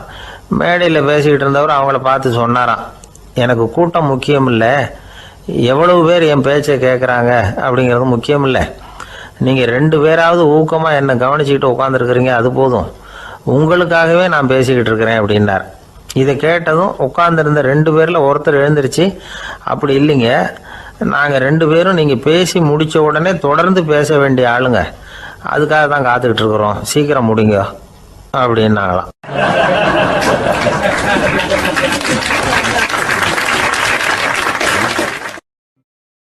ஒரு ஊரில் ஒரு புகழ்பெற்ற பத்திரிகையாளர் இருந்தார். அவர் ஒரு நாள் திடீர்னு இறந்து போயிட்டார். அதுக்கப்புறம் நேராக சொர்க்கத்துக்கு போனார். சொர்க்கத்தின் வாசலில் நின்றுக்கிட்டு இருந்த ஒருத்தர் அவரை தடுத்தார். இதை பாரு, ஏற்கனவே இங்கே 12 பத்திரிகையாளர்கள் இருக்கிறாங்க, அவங்களுக்கே இங்கே வேலை இல்லை. அதுக்கு என்ன காரணம்னா, சொர்க்கத்தில் திடுக்கிடும் செய்திகள்லாம் ஒன்றும் கிடையாது, அப்படி என்ன இருக்க போகுது இங்கே எல்லாம் அது ஒழுங்காக நடந்துக்கிட்டு இருக்கோம். எல்லாம் ஒழுங்காக நடந்தால் பத்திரிகைகளுக்கு சுவாரஸ்யமான கொலை கொள்ளை தீ வைப்பு இது மாதிரி எதுவும் இங்கே இல்லை. ஏற்கனவே இங்கே இருக்கிறவங்க எல்லாரும் மரத்தடியில் உட்காந்துக்கிட்டு தியானம் பண்ணிகிட்டு இருக்கிறாங்க. அந்த ஒரே செய்தி தான் தினமும் இங்கே வந்துக்கிட்டு இருக்குது. அதை படிக்கிறதுக்கே இங்கே ஆள் கிடையாது. அதனால் நான் என்ன சொல்கிறேன்னா, நீ பேசாமல் நரகத்துக்கே போயிடு. அங்கே எவ்வளவோ நிகழ்ச்சிகள் நடந்துக்கிட்டு இருக்கு, அங்கே தான் அதிகமான பத்திரிகையாளர்கள் தேவைப்படுறாங்க, அங்கே உனக்கு நிறைய வேலை இருக்கும், அதை செய்கிறதில்ல நீயும் மகிழ்ச்சியாக இருக்கலாம் அப்படின்னு சொன்னாராம். அங்கே அந்த சொர்க்கத்தின் வாசலில் நின்றுக்கிட்டு இருந்தவர். இந்த பத்திரிகையாளர் அங்கேயே நின்று கொஞ்சம் யோசனை பண்ணார். இவருக்கு சொர்க்கத்திலே இருக்கணும்னு தான் ஆசை. அதனால் மெதுவாக அவர்கிட்ட பேசினாராம், ஐயா, என்னை ஒரு 24 மணி நேரம் இங்கே உள்ளே இருக்கிறதுக்கு அனுமதி கொடுங்க. இங்கே இருக்கிற பல பத்திரிகையாளர்களை எனக்கு தெரியும், அவங்களில் சில பேரை சமாதானப்படுத்தி மெதுவாக பேசி நரகத்துக்கு அனுப்பி வச்சுட்றேன். நான் இங்கே இருந்துக்கிறேன், உங்கள் கணக்குப்படி 12 பேருக்கு மேலே இங்கே தாண்டாது, அப்படி பார்த்துக்கிறேன் அப்படின்னாராம். அவரும் யோசனை பண்ணி பார்த்துட்டு, சரி அப்படியே உனக்கு அனுமதி கொடுக்குறேன், ஆனால் ஒரு விஷயம், 24 மணி நேரம் தான் அனுமதி, அதுக்குள்ளே எல்லாம் நடக்கணும் அப்படின்ட்டுருக்கார். சரின்னு சொல்லிவிட்டு இந்த பத்திரிகையாளர் உள்ளே போனார். யோசனை பண்ணார், திட்டம் போட்டு ஒரு பொருளையை கிளப்பி விட்டார். சக பத்திரிகையாளர்கள் எல்லாம் கூப்பிட்டு சொன்னாராம், இந்த பாருங்க, நரகத்தில் ஒரு பெரிய தினசரி பேப்பரை கொண்டுகிட்டு வர்றதுக்காக திட்டம் போட்டுக்கிட்டு இருக்காங்க. அதுக்கு பல அதிகாரிகள் தேவைப்படுறாங்க, நிறைய சம்பளம் கிடைக்கும். யார் யாரெல்லாம் நரகத்துக்கு போக ஆசைப்படுறாங்களோ அவங்கெல்லாம் போகலாம் அப்படின்னு ஒரு பொருளையை கிளப்பி விட்டார். 24 மணி நேரம் கழித்து வாசல் பக்கம் போனார். அங்கே இருந்தவர்கிட்ட எத்தனை பேர் வெளியேறினாங்கன்னு விசாரிச்சாராம். அப்போ அவர் இவரை, நீ வெளியே போகக்கூடாது, முதல்ல உள்ளே தான் இருக்கணும் அப்படின்னு தடுத்தாராம். அப்புறம் சொன்னாராம், நீ சொன்ன செய்தியை கேட்டதும் இங்கே இருந்த எல்லா பத்திரிகையாளர்களுமே நரகத்துக்கு போயிட்டாங்கப்பா, உள்ளே யாருமே இல்லை, அதனால் நீ உள்ளே இருக்கலாம் அப்படின்னாராம். இதை கேட்டதும் இந்த பத்திரிகையாளரே குழம்பி போயிட்டார். ஒருவேளை உண்மையிலேயே நரகத்தில் புதுசாக பத்திரிகை ஏதாவது ஆரம்பிக்க போகிறாங்களோ அப்படின்னு அவரே நினைக்க ஆரம்பிச்சிட்டாராம். அப்புறம் சொன்னாராம், ஐயா, என்னை விட்டுருங்க, நான் நரகத்துக்கே போயிடுறேன், அங்கே ஏதோ விசேஷம் இருக்கணும் அப்படின்னாராம். இல்லைன்னா இத்தனை பேரும் ஒட்டுமொத்தமாக அங்கே போகிறதுக்கு சான்ஸே இல்லை, என்னை தடுக்காதீங்கன்னு கெஞ்ச ஆரம்பிச்சிட்டாராம். மற்றவங்க நம்பணுங்கிறதுக்காக ஒரு பொருளையை கிளப்பி விட்டார். கடைசியில் தானே அந்த பொருளைக்கு ஆளாயிட்டார். அதாவது பிறரை ஏமாற்றிய அவரது மனம் கடைசியில் அவரையே ஏமாற்ற ஆரம்பிச்சுட்டு பாருங்க. நீங்கள் இப்படி அடுத்தவங்களை ஏமாத்துறதுக்கு உங்கள் மனசை பழக்கப்படுத்துறீங்க, ஆனால் கடைசியில் அதனால் நீங்களே ஏமாற்றப்படுகிறீர்கள் அப்படிங்கிறது பெரியவர்களுடைய புத்திமதி. அதனால் உங்கள் மனசுக்கிட்ட ரொம்ப எச்சரிக்கையாக இருங்கோ அப்படிங்கிறாங்க. நம்ம ஆளுங்க அங்கே போய் என்ன சொல்லுவாங்கன்னா, இந்த பாரு அங்கே போகாத இங்கே போகாதேன்னு பயமுறுத்துறது உண்டு. சில பேர் அங்கே பேய் இருக்குது, பிசாசு இருக்குது அப்படின்னு பொருளையை கிளப்பி விடுறது உண்டு. இருட்டு நேரம் காட்டு வழியாக ஒருத்தன் போய்கிட்டு இருக்கிறான். அங்கே பேய் பிசாசு நடமாட்டம் இருக்கிறதாக வதந்தி. இவன் பயந்துக்கிட்டே வேகமாக போகிறான். காடு முடிஞ்சு மெயின் ரோட்டுக்கு வந்து சேர்ந்தான். அப்பாடா, ஒரு பஸ்ஸு நின்றுக்கிட்டு இருக்கு தனியாக. இருட்டில் லேசாக தெரிஞ்சுது. ஓடி போய் ஏறி உள்ளே உட்காந்துக்கிட்டான். பயந்துக்கிட்டே போனவன் அப்புறம் தான் தெரியுது உள்ள யாருமே இல்லை, டிரைவரும் இல்லை, கண்டக்டரும் இல்லை, வேற யாரும் இல்லை. இவனுக்கு பேய் பயம் அதிகமாக போட்டுது. ஏன்னா நடு ராத்திரி. இந்த நேரம் பார்த்து அந்த பஸ்ஸு தானே நகர ஆரம்பிச்சுதான். இவனுக்கு இன்னும் பயம் அதிகமாக போட்டுது. ஏன்னா டிரைவர் சீட்டு காலியாக இருக்குது, பஸ்ஸு நகருது. இவன் உடம்பு பூரா நடுங்க ஆரம்பிச்சுட்டுது. வீல்னு கத்தலாமான்னு பார்த்தான். அந்த நேரம் பார்த்து அவன் தோளில் ஒரு கை